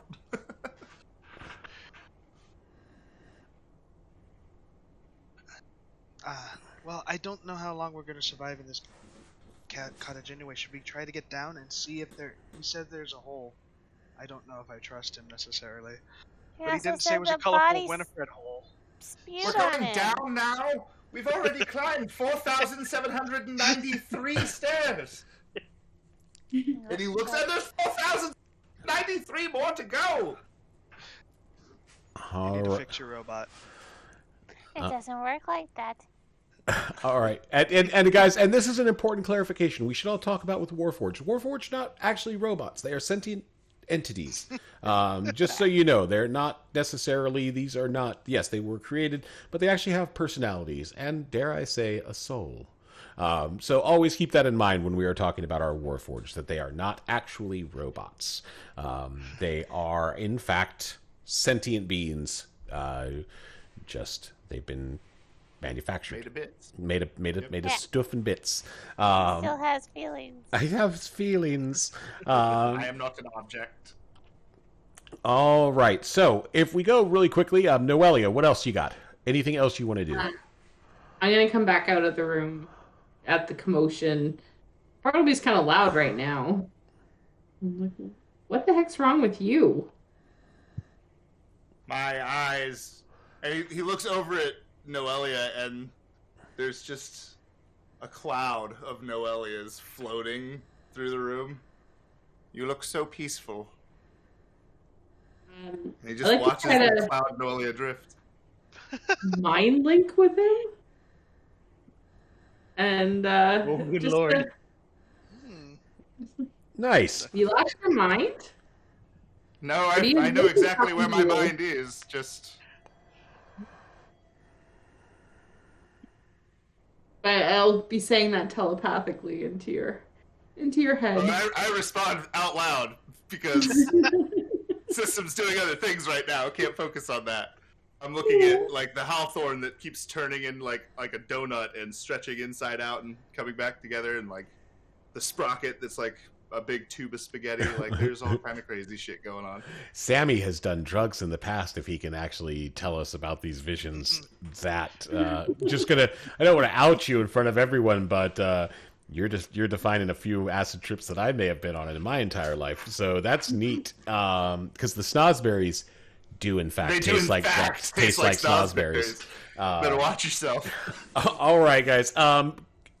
All right, Noelia, so is there anything else you'd like to do? So you mind linked with him. You understand he's got a form of madness. All right, Corbid. All right, I'm here in the kitchen. You say the fruit looks how? Yeah, like I said, the food looks like it was preserved. Like, is it covered in like a wax or something? I'm gonna investigate the fruit without touching it. Or getting my face too close to it. Yeah, no, I mean, it's just food. Is there like an apple? Yeah. I close my eyes and imagine a bowl of grapes. Does the bowl change to a bowl of grapes? No, it's just an apple. Yeah, I'm going to come back to this. What else is in the room? Like I said, the next is a roasting pit next to a barrel of filthy black water. Ooh, filthy black water. Maybe we can move this in front of a door. So that's what Corbin's gonna start doing, moving the barrel of filthy black water into one of the other rooms. All right. So as you begin to move the barrel,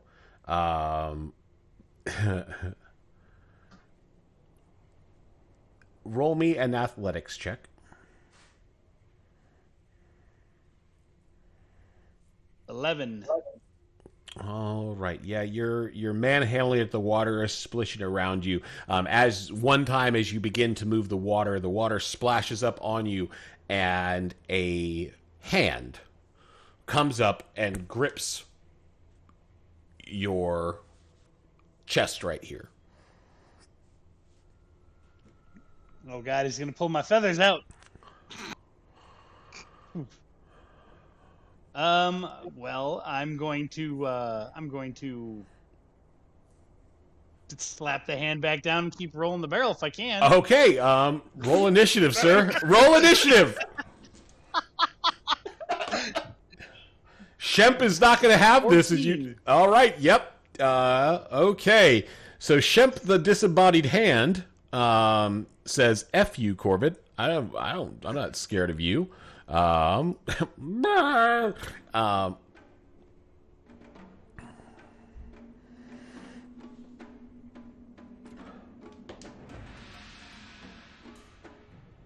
question while you're doing that. Sure. Was the feet happen to be named Larry and Moe if Shemp is the name of the hand? No, just, the feet actually don't have names. They were two left feet. That's it. All right, guys. Yeah, this thing tries to like slap you, but misses because you're kind of. Oh. All right, Corbin, what are you doing? I'm gonna just, is it like in the water? Like, is it? No, it's actually it like, jumped out of the water. It's. I'm gonna just grab it, throw it, and keep rolling the barrel. All right, roll an athletics check, sir, to grapple with the hand. All right.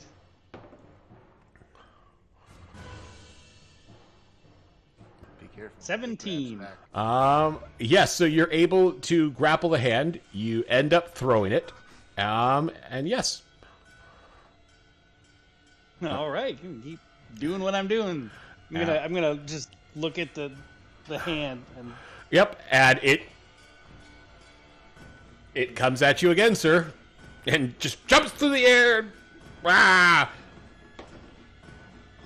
and misses you, and climbs, kind of like lands back in the water with a splash. All right. Well, is there a lid I can put on this thing? No, there's no lid. You could, you could probably take some of the wood off of the fortifications and try to stop the barrel. Grab some of the fruit and give it to the hand. Drop it in the barrel. Okay. Like an apple or two. Got it. Anything else? I'm gonna keep rolling the barrel. We're gonna take this all the way into the other room. All right. It jumps back out and slaps you, Corbin, and you take 5 points of bludgeoning damage as this thing just, hey, Mo! Pow! And just hits you on the head. And just is grabbing your feathers in your hair now and... Come here, you person. Yeah, well, you know what? Can't grab me if it doesn't have any strength left in it. I'm gonna Ray of Enfeeblement it. Okay. With an 18 to hit him. Yes, you hit. All right. Now it only deals half damage with its strength. Okay. And also, hold on a minute. And now that we've gone through 2 rounds, as you guys look over and you see Corbin trying to move this barrel, and you see a hand just pulling his hair or his feathers and just slapping him on the head. Everyone else can enter the initiative order.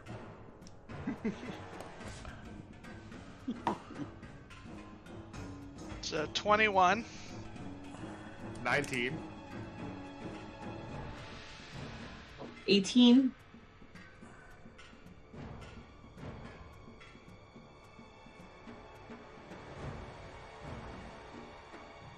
23. All right, Winnie, you look over and you spot Corbin just got a hand on his head and it's slapping him around. It's rather silly, cabin. It's a rather silly cottage. This is a silly place. Tis a silly place.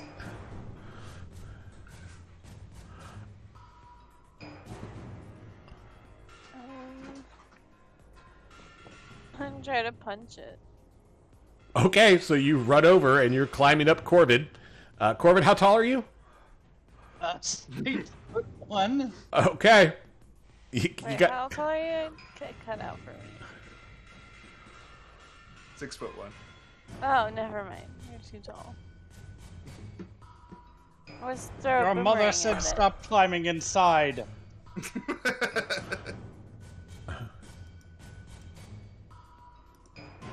what were you gonna do, Winnie? I'm sorry. I was gonna throw my boomerang at it. Oh no! Oh God! Nice. In the face. Do it.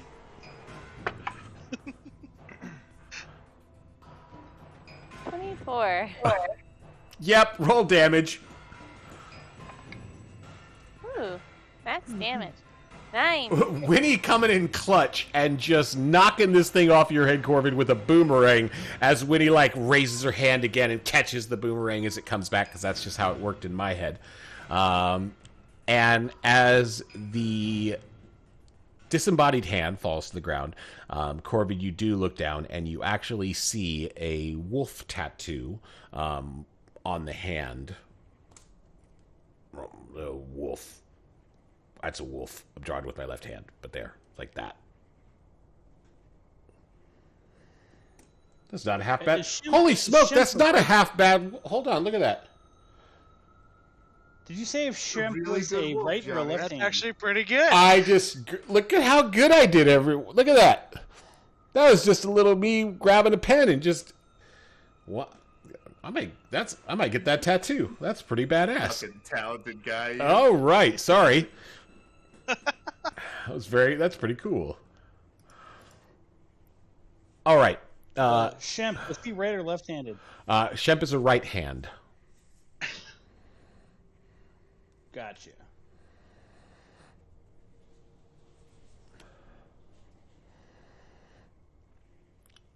All right, guys. And finally, we are kind of to the point. Let's see.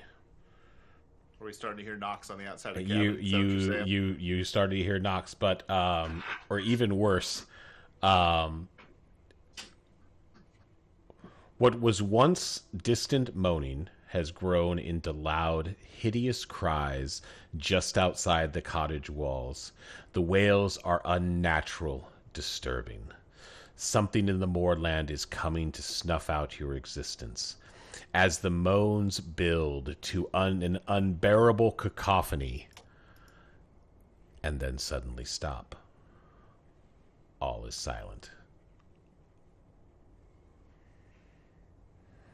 And with that, guys, you hear a crash in one of the windows in the back of the house. And I need initiative.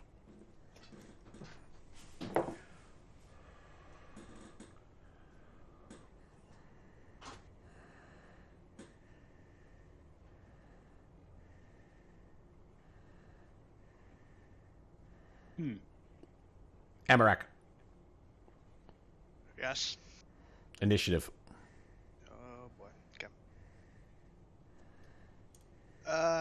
18. 7. 6. Nice. You got that's another natural one for me. Nice. Chalk that one up. Noelia. One on the initiative. Too busy. I got a nat 20, so it's 23. Excellent. Winnie. 19. 19. Stats, guys. Outstanding. And the zombies. All right. You hear crashing through the back of the house and the sound of footsteps coming. And guys, we are in combat. All right. Noelia. I am. Can I see the guys coming from the back? Nope. You were in the office, or you had just come into the living room. Just come out of the office. Yep. Kind of in the way. I'm going to move down that hallway towards the sound until I can see them. Okay, yeah. You guys make it about midway through the kitchen, and you see a door leading into the bedroom. and you see one of the windows shattered in. You do spot, looks like 2 ghouls and 2 zombies. I'm going to cast Hex on one of the ghouls. Okay. And then I'm going to Eldritch Blast it. Got it. 19 to hit. 19 does hit. And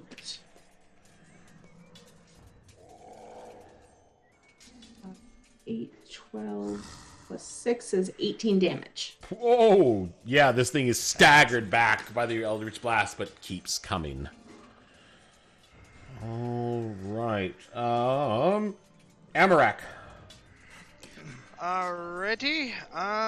He is going to cast and reach over and touch Bartleby since he's almost out of this, out of it right now. He's going to cast a Shield of Faith on him to try to protect him a little bit, which gives you a +2 to your AC. And then he will start moving in the direction where he saw Noelia go. I don't know how far was that? He has 30 feet movement, so Yep. yeah. He'll try to move up to one of the zombies. And You're not going to be able to get into melee Okay. combat with them. You can get basically right behind Noelia. Noelia's in the doorway. Okay. He'll stand right behind her and hold an action if something comes up to him. He'll hold his mace. Okay. All right. The zombies actually get to move first here, so the zombies kind of move up. Noelia, you're kind of one steps into the hallway, another is kind of swinging from the door right there. And what's your AC right now? 16. The first one hits you. Mm-hmm. And it's going to do 5 points of bludgeoning damage as it slams into you with its fist. All right, and then... Oh, I'm sorry, Squinty, I completely skipped you. Go ahead.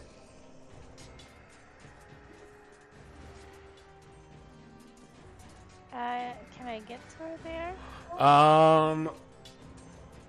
Where you are with Bartleby and you only have 25 feet of movement, no. You can get into the kitchen next to Corvid. I will just... I guess I'll dash. Okay, so you can kind of get up into just outside of that bedroom doorway, but you're kind of... There's a little... kind of a traffic jam happening in this hallway. Okay. Hey guys, remember I did share the battle map with you, so if you do need to take a look at it, you should see that in your Discord. There you go. And for the folks at home, sorry, you just get to imagine this in your head. They're in a hallway. It's deep and back. And Bartleby will share. Bartleby shares. We're in that cottage. there you go. Thanks, I like Bartleby. physical objects.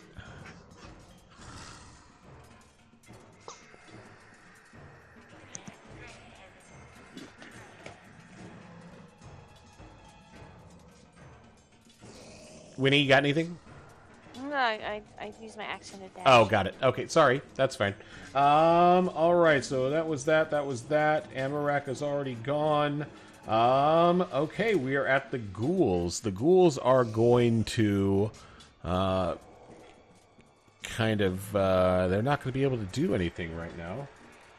So they're just going to kind of cram in behind everybody here and try to get through this little traffic jam in the hallway. Bartleby. So Bartleby's going to position himself in that corner there, standing on top of the trapdoor, where he can kind of like left and right look out each of those there windows. Okay. And he just sees a writhing mass of flesh out the window, man. It is just all waves, right? Of Yep. dudes, just so smooth and mellow, and like Nice. the moans are almost melodic. Like it's actually really chill. Okay. And he does nothing. I got it. And finally, Corvid. All right, from the kitchen, can I see any bad guys? Yeah, you're kind of looking through everyone, and you see that there are zombies just one is in the hallway and one's in the doorway. I can't see the ghoul that was blasted by Noelia. Can I? No. All right, then I'm gonna take a shot at one of them there zombies. Okay. And that will be pew pew. A 22. Yep, hits. For 7 damage. Got it. And then I'm going to see if I can position myself to see more of my friends. Do I see Bartleby? And well, you know what? I'm going to follow Winnie. I'm going to start going her way, though I'm probably sure I don't need to. She's about even. She's just kind of to the side of you as you were standing there in that kitchen. All right, then I'm gonna wait to see where she goes and then move next turn. Okay. All right, back to the top of the order, Noelia. You got zombies right up on you. I do. I have no more skill slots. Oh, geez, being a warlock, so much fun. I'm going to. I think I'm gonna just keep up with what I'm doing and try to. Can I shoot over the zombie? Is he too big? No, you can shoot. You can kind of shoot around him, but yeah. So I like to still go after the guy who has my hat. Yeah, you can hit that guy. I'll let you see him. 14 plus 6 is 20. Hits. Hit. And, ooh, that really sucks. It's only 10 damage. It's okay. That one dies. And falls down. Okay, so then on my bonus action, I'll move the hex to the zombie. All right. Okay, Winnie.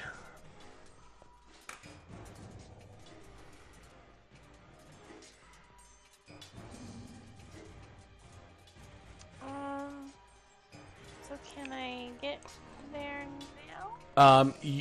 Well, and again, so where Noelia is standing is at the edge of the door to the bedroom right there. So you'd have to move, and then there's a zombie standing in the hallway just outside of that room number 6. That's the bedroom. Okay.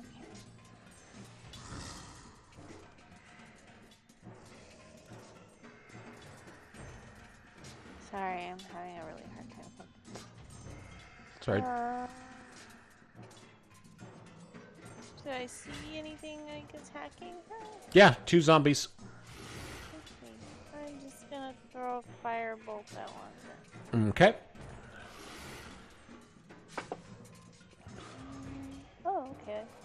It's a 19 base. That'll super hit. Ooh, 7 fire damage. 7. All right. Okay. Amarak. Alright, so is there any within melee range of me right now? Or is Noelia still stuck in Noelia is in front of you, and she's in that basically blocking the hallway. Alright, if that's the case, I'm gonna actually back up and I'm gonna cast Bless on myself, Noelia since she's in the midst of that, and Winnie since she's there as well. Okay. So, okay. So everybody gets a D4 to their attack rolls and saving throws. And then I will actually back up away from Noelia so she can maybe get out. Got it. And let's pretty much all I can do at this. Hashtag blessed. Hashtag blessed. That was funny. That's what I was giggling at too. All right. Noelia, you get hit by another zombie for 5 points of bludgeoning damage. Whoa.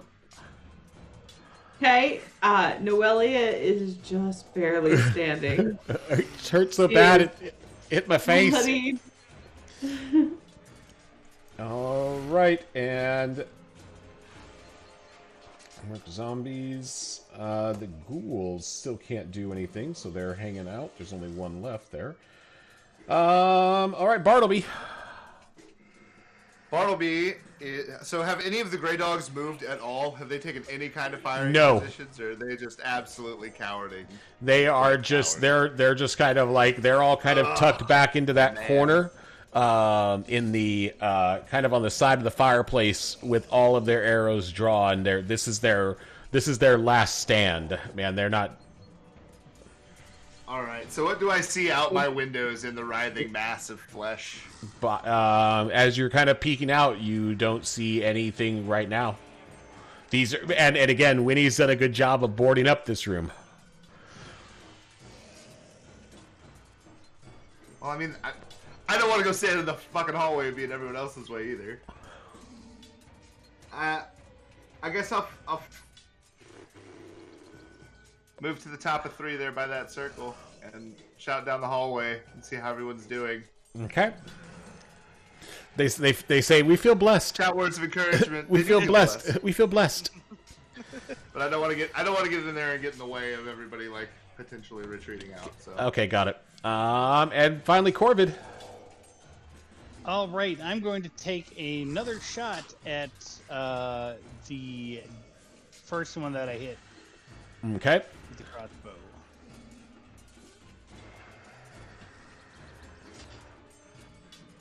$19 Hits. for 12 damage. And you see another you see that zombie fall to the ground. Great. As you do that, you hear a crash from one of the windows in the kitchen breaks open, and you guys see a spectral form and 2 skeletons climbing in through the kitchen. Well, awesome. Since that's where I was, I'm gonna just sort of slide out. Over. I'm gonna go find my friend who freed me, Kelly. All right. Yes, you begin to move out back into the living room. Okay, got it. All right, and I need to. Ooh, what's going on? 18.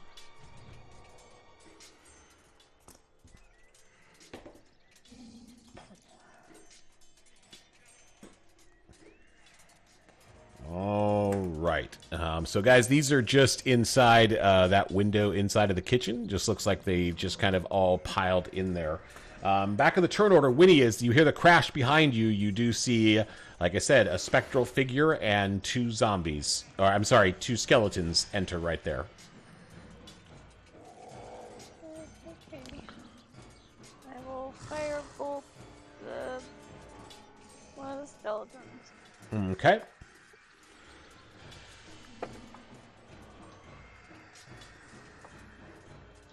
So 17 with bless. Hits.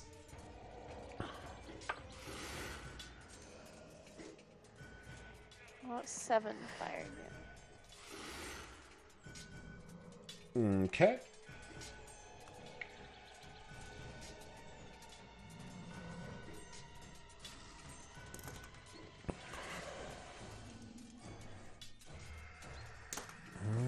Okay, and with that, we move to...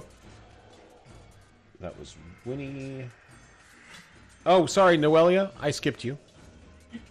I was thinking you did. Yeah, Noelia, you should do it. You should have a turn. I know you were just Okay.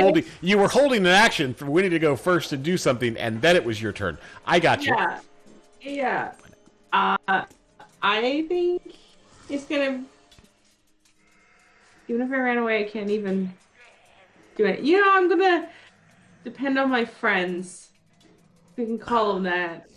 And I am going to move my hex to that stupid zombie that keeps hitting me. Okay.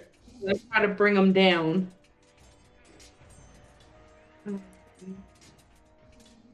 It's 18 to hit. It hits. Thank goodness for that bless. And 1 plus 4 is 14 damage. Okay. It's still standing. Yeah, they're just friends from work. They're not really friends. They're just work friends. It's completely different. It's like surface level. Right. All right. So that was Winnie. All right. Amarak. All right. Is there enough of an angle that I could potentially fire a Sacred Flame at the one that Noelia, that's in front of Noelia? No. Can I shoot around her? No? Okay. No. Alright. Instead... A bunch of guys just did crash in the window behind you. Yeah, I'm just kind of throwing that out there. Alright, he'll spin around. And... I'm trying to save that one spell slot for if I desperately need that. To fire a crossbow at the ones that are crashing through the window at the skeleton. Okay. Do that. Why not? That is... Oh, that's a 6 to hit. I bet you it misses. A 6 does, in fact, miss. Oh, yeah. Okay. Alright. And then he'll just stay where he's at right now. Hold his ground. Okay. The Spectre flies and hovers through the air and actually flies at you, Winnie. And...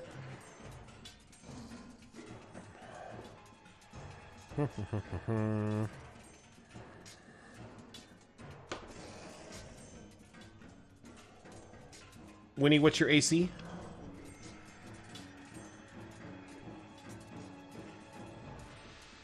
Allie, what's your AC? 17. All right. This hits. And you are going to take... Shield. Yeah, that's smart. Okay, yes. Right as your shield goes up, just as this hand was reaching out to touch you and kind of grabbed you on the shoulder and your shield went up and you could just feel the necrotic energy pulsing inside of it. All right. And then the skeletons are going to charge in with their short swords drawn at Amarak.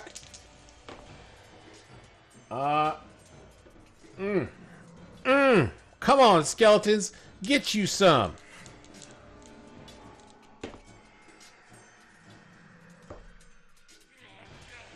Amarak, you take 8 points of piercing damage from a skeleton's short sword. Okay. The zombie up top is going to try to slam you one more time, Noelia. Yep. And your AC one more time. 16. He misses you by uno. It rolled a 15. Oh. All right. And that's all of my guys doing their thing. The ghoul is actually going to kind of get attacking on you, Noelia, and you are the closest. So this one is going to try to claw you, and it will also miss as it's reaching through the doorway to get you. Back to the... Girl. Oh, Bartleby. Okay, so we're in the kitchen. There's 2 skeletons, and the spectral thing like flew around me to get to Winifred. All of the bones are kind of like dancing, like an old cartoon. Yes. So I'm just gonna spear one of them. Do I have disadvantage or anything for my hallucination? No, you're good. This is not... You can attack as normal. Fucking 23 to hit, sir. That'll hit. There you are for minimum damage. 3 points of damage. Barely nicked him. Yes. Again, through his rib cage and out the other side, it's just he's... looks I at sure you wish confused. you would hold still. Stop your prancing. And Corvid. Great. So I said I was backing off towards Callie. What can I see? Where am I? You're technically in the hallway looking down. You see a zombie on the far end by the bedrooms, still in combat with Noelia. And then, depending on... Did you use your full movement to get over to Callie? Or were you just trying to get into the living room? I was just trying to get in the living room. Okay, then yeah, you can still... If you take a step back, you're not necessarily going to see Bartleby. You're not going to have vision, but you'll see Winnie and the Spectre, and you'll see Amarak. And there's just the one... Is the monster zombie that's by Noelia, is that thing damaged? Yes, it is damaged. Alright, I'm going to see if I can't help our girl Noelia out and crossbow this guy in the back. Okay. Actually, he's probably in his front. You're shooting. Oh! Crit! Okay. Nat 20. Here we go. Boom. For 19 damage. Yeah, and that zombie super Nice. dies. Thunk. I shoot it right in the back of the head, and like The front of Noelia, the- you just see front like, of the head. eyeball explode out as the bolt Front kind of protrude. front of the head. Front of the head. Okay, well it takes the eyeball and it takes it out the back Out the of back head. of the head. Got it. Now I'm with you. There. Now I'm with you. All right, guys. Either way, there's an eyeball coming out of the skull. That's what we're going with. That's Oh. the whole point. That's the whole point of it. All right. So back to the top of the turn order. That would be Noelia. Yes. I'm gonna move my hex. There's So a ghoul. surrounding me, I still have the ghoul. There's a ghoul next to you now. Okay. I'll move my hex to the ghoul. Okay. Real quick, Johnny, I'm sorry. I should have thought of this a moment ago. Retcon. Do I see that Noelia is kind of banged up? Retcon, I'm going to say no, you didn't, because you were trying to kill the zombie. Gotcha. Carry on, Almost got it. sir. Come on, Carry clerics! Come on, clerics! Remember that priority I didn't one. run away because I was hoping. But you know what? And this is why it's just the voice in your head is your friend, Noelia. That is why it's just the voice in your head. Just saying, if you're dead or near dead, I can heal you for a whole lot more. Well, I have one hit. For all the health. All right, Pigeon. Noelia. That is a 23 to hit. That hits. That's not the right dice. That got me the same one.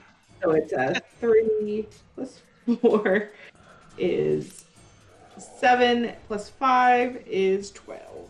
Okay. And Winnie. Oh, Winnie's headset's off. No, it's okay. She is typing what she can do. She can't talk. Oh, got it. Okay. Winnie wants to disengage from the Spectre. Okay, takes a disengage action, running into the bedroom, or I'm assuming moving into the living room. Okay, so Winnie disengages and moves into the Yes. behind Corvid. All right, followed by Amarak. All right. Well, he's probably about to go down himself, so he's just going to bonus action cast Healing Word on Noelia at second level, because that's all we got left, boys. Where's that? Cast. And girls. That's Boys just and girls. 8 points of healing on that one. Ooh, I'll Yeah. take it. Pretty good. Yeah. And then that's bonus action, so he'll action also disengage and start making his way back towards the living room. Okay.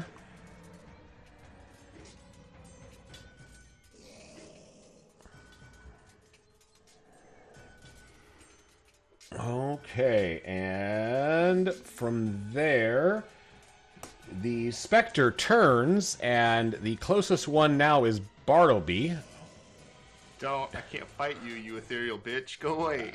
Yes, the specter flies over to you, sir. Don't. No. I don't have magic. I do have magic. I forgot Winifred's badass. Okay, and it misses you. As it tries to reach out its spectral hand and touch you, the two skeletons come charging in with their short swords. The first one of them hits you, and the second one, I think, hits you. 19. Yeah. So both of them hit you, sir. Yuck. Please be gentle. And that would be a grand total of 6 plus 8, 9, 10 points of piercing damage as they stab you with swords. I'm sorry. Did you say your AC was 19? Because it's 21 right now. Oh, it is 21 right now. I've got Shield of Faith on. Both of them hit you. Both of them still hit you. He's sorry. Ew! They rolled okay. They rolled okays this time. All right, those I'll zombies take your are 10 dead. damage then, sir. The ghoul at Noelia is going to try to bite you now. Oh my goodness! It bites your face. It's biting the face, and that means that means you are going to take 6 plus 2, 8 points of piercing damage as it bites you. Oh, what do you know? Exactly what I was healed. Perfect amount. All Good right. attack, Johnny. Bartleby. Still standing. Okay, so Bartleby is going to drop his spear in the fracas with the boneheads. Like too much movement. Can't You just leave the spear inside of the skeleton. That's awesome. He's just like, that's fine. The shield is gonna swap to the right hand, and in a big bitchin' move, we're gonna fling out the Live arm sword. Yes. and we're gonna use that to fight the specter because it's magic. 12, On the specter. please. Do I have inspiration? No. You You hit. have bless though. You hit. I do have blast. You have bless. Oh, I hit. I hit anyway. Johnny said, I'm rolling. For 6 points of damage. Oh, Spectre is magic. is Is an magical. arm blade. Is good. That would be okay. Okay, and finally Corvid. All right. Before So we you do said that, I Oh, can sorry, see sorry. You said I can see. Oh, hold on one second, Corvid. Sammy, go ahead. Yeah, bonus action is just second wind. You can press on. Okay. I'm just going to heal for 7 hit points. Okay. All right. So I can see Noelia from where I'm at, and she's got what biting her face? A ghoul. Ghoul. How does the ghoul look? It's taken some damage. It's got some burn marks on it from one of the Eldritch Blasts. And I can see Bartleby, you said. Can I also see the specter that's near him?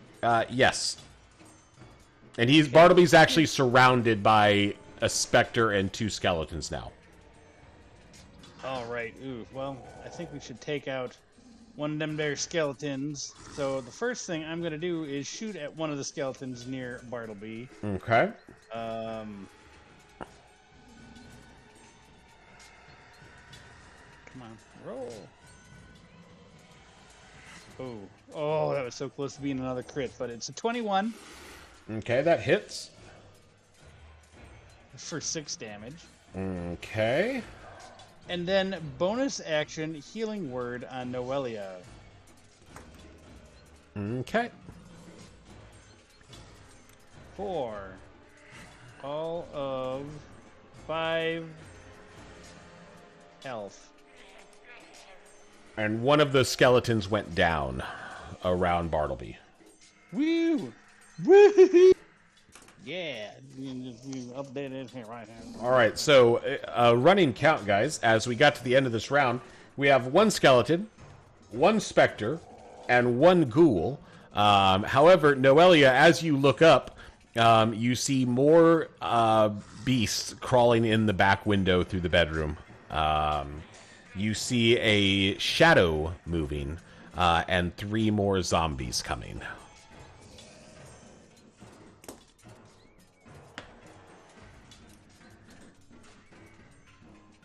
Guys, I don't think they're going to stop coming. I think we need to get somewhere we can barricade. I am going to...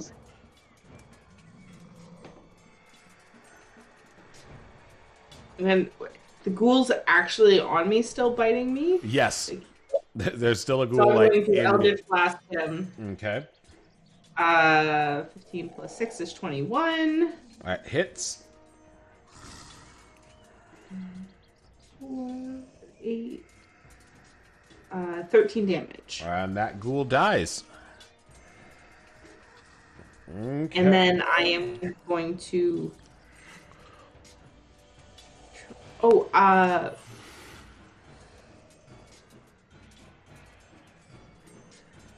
am I going to do? I think I'm going to bonus action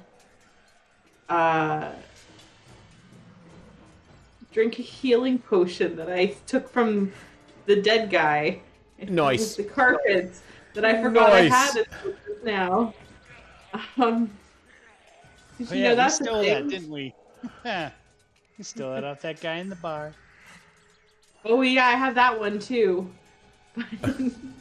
These are from the one with the carpet. I've taken a lot of healing potions. Fact. I just forgot I had them on me. 4, 8. I can heal 8. Nice. One's gonna- And Okay. I'm gonna move down the hallway, away from the bedroom. and Got old it. people. Okay.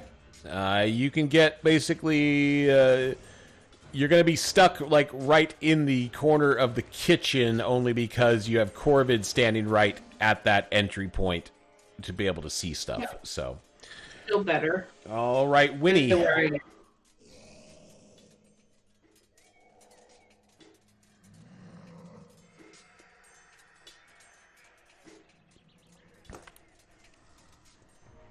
She's gonna firebolt the nearest critter to her. Skeleton or the specter?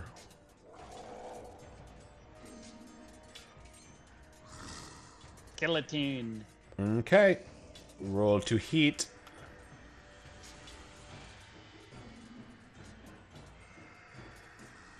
She got a nat 20. Woo! All right, yes. And that skeleton, I'm assuming, is going to die once I get the damage.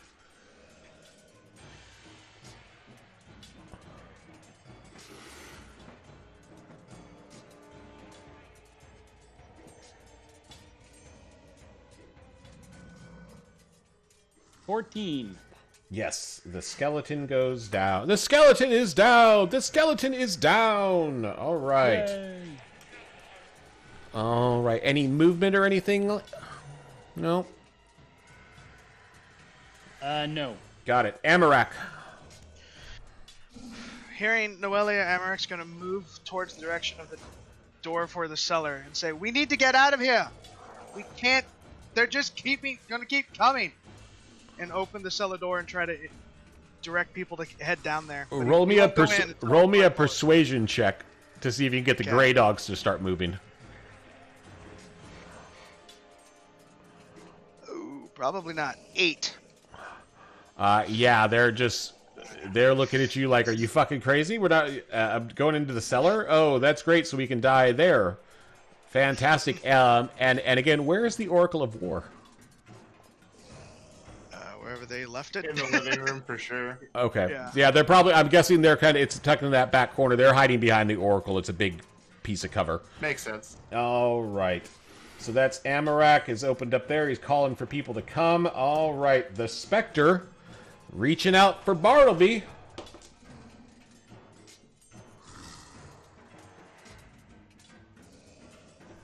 They're still at 21, so the Spectre is trying to, but misses you. Ha ha ha. Oh, wait a minute. Oh. Has advantage. It's still, you were surrounded by them and a skeleton. It still gets advantage on its thing. Thus, it does actually hit you, buddy. The skeleton's all dead now. Oh, wait. I thought. Oh, yeah, the I thought skeleton Alan died. got The fallen skeleton died. You're right. and- The Spectre misses. Well, luckily. Woo! All right. And... that's the Spectre, the zombies. All right. The zombies come pouring out of the bedroom, lumbering down the hall. We'll go 5, 10, 15, 20. We'll be able to get to you, Bartleby. Oh, come on, man. Go away, zombies.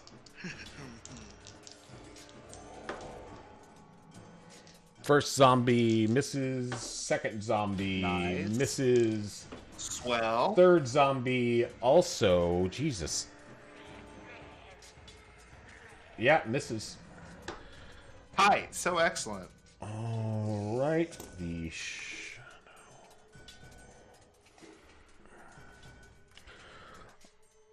All right. You see another spectral-looking figure, but this seems to be a little bit different, Sammy, coming down the hallway, and will also come in to melee contact with you. It wants to... It reaches out to grab... It reaches out at you. Don't stop grabbing at me. And... It reaches out and touches you, sir. Stop touching me, John. You You touched me so take- much tonight. Stop poking me. You take 8 points of necrotic damage, Golly. and your strength is reduced by 1 point. Shit. Permanently? Until you finish a short or long rest. Okay. Does not change relevant modifier. Yet. Yet. Bartleby, you've got... Man, oh, man. You are surrounded by 5 creatures right now. Yeah, I was just gonna ask you for the layout. So I'm here in the kitchen, and that whole hallway is just packed. All of my friends are where? All your friends are in the living room now. Excellent. That's fantastic. So we're gonna find our way towards the living room door. Okay.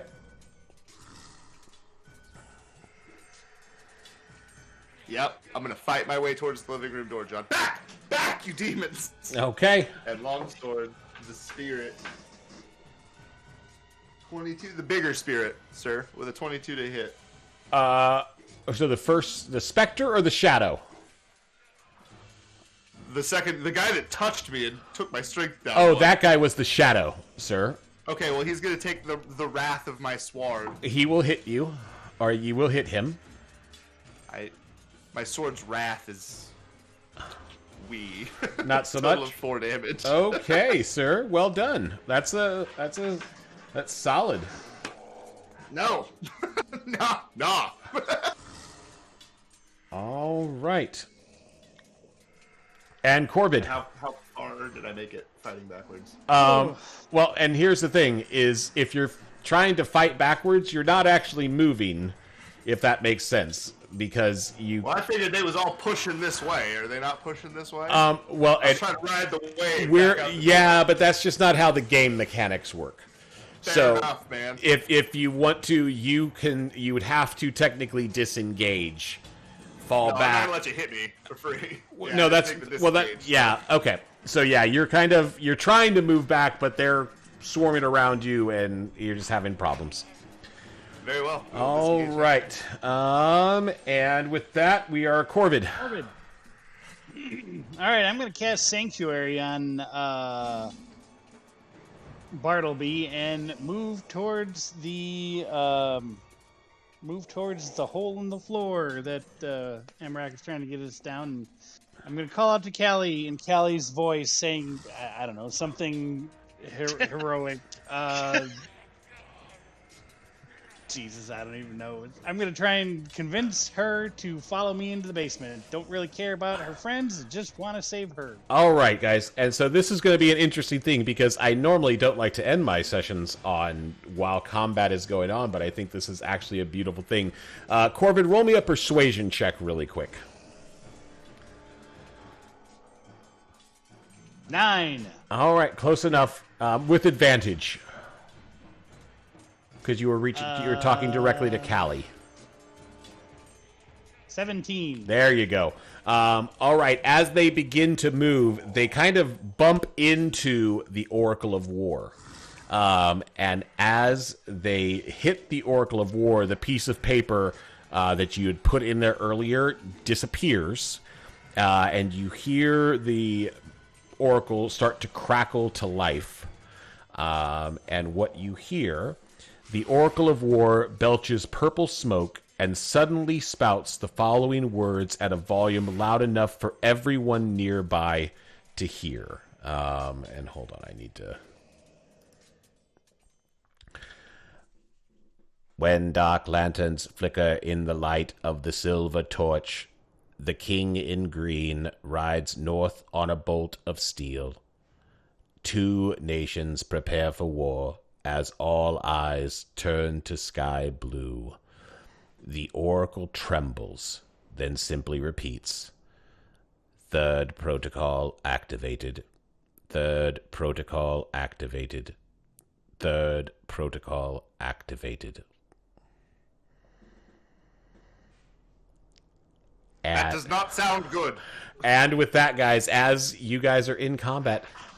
We're going to leave everyone on a cliffhanger this week. God. Will they be able to make it out? Will they be able to find safety in the basement? What is the Oracle talking about? Join us next week to find out. Guys, thank you so much for watching. Thank you so much for... Yes, what the fuck is the 3rd protocol? Guys, thanks so much for watching. My players, thanks so much for playing. I hope you had a good time with this one. This is, like I said, it's a very shadowy feel to this one of just trying to get you guys back to salvation. For the players at home, for the folks watching, as always, guys, vote for your MVP. Who did you enjoy watching this session? But the players get to vote for themselves. So we'll start, who was everyone's MVP? We'll start with Amarak. You know, I have to give it to Noelia for just tanking as a warlock. The warlock tank. Well done, Noelia. All right, Bartleby. Nah, I'm a piggyback on that, man. Well, respect from your tank to you, man, for sure. Well done. Excellent. Corvid. As much as I want to go for Bartleby and his tripping balls session, I gotta say Noelia was laying waste to the opponents this week, and I gotta give it to her. Put in work today. Outstanding. Noelia. I'm gonna say Bartleby for that tripping out thing. I think it's really very well tripping balls. God, I'm so happy you touched that body, Sammy. I was like, no one's gonna touch the body. I'm not gonna get to have anybody do anything cool. And Winnie.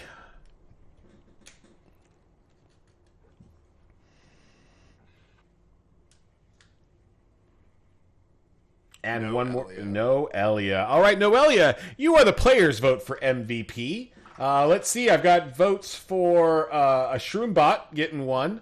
And also chiming in there with Winnie. I'm going to give a special one to Winnie as well. Actually, all of you guys take a point because you guys need it for what's coming. So that's good. But Winnie, take an extra one because my dear, I know you're not feeling good, and I am so thankful that you were still here for the stream. That's the eye of the tiger. Commitment. It's the thrill of the fight. Rising up to the challenges of our lives. Rivals. And the last no survivor makes its way in the night and is watching us all with the eye of the tiger. Ladies and gentlemen, this is why Johnny's Got Dice is a DM and not a Man, that was good. That was my falsetto. That was on point. That's all right. For those That of you wasn't too that bad, buddy. that was all right. I'd say more false than seto there, buddy. Yes, got it. Well, guys, hold on, guys. I wasn't even. If you're gonna do it, I gotta be ready for the. All right, there it was, guys. All right, guys, thank you so much for watching tonight. Guys, for those of you watching, guys, please, if you haven't already, follow, subscribe, be part of our channel. The other thing is, guys, join us at Unplugged Games. We'd love to have you in some of our games whenever you have the opportunity. Please follow our Discord link, join our Discord channel, and chat with not only the people that like the stream, but also people that are part of our community and like to play games with us as well. We hope you guys will join us next week. We look forward to seeing you all. Guys, thank you so much, and you guys have a great night, and we'll see you next week. Bye, everybody.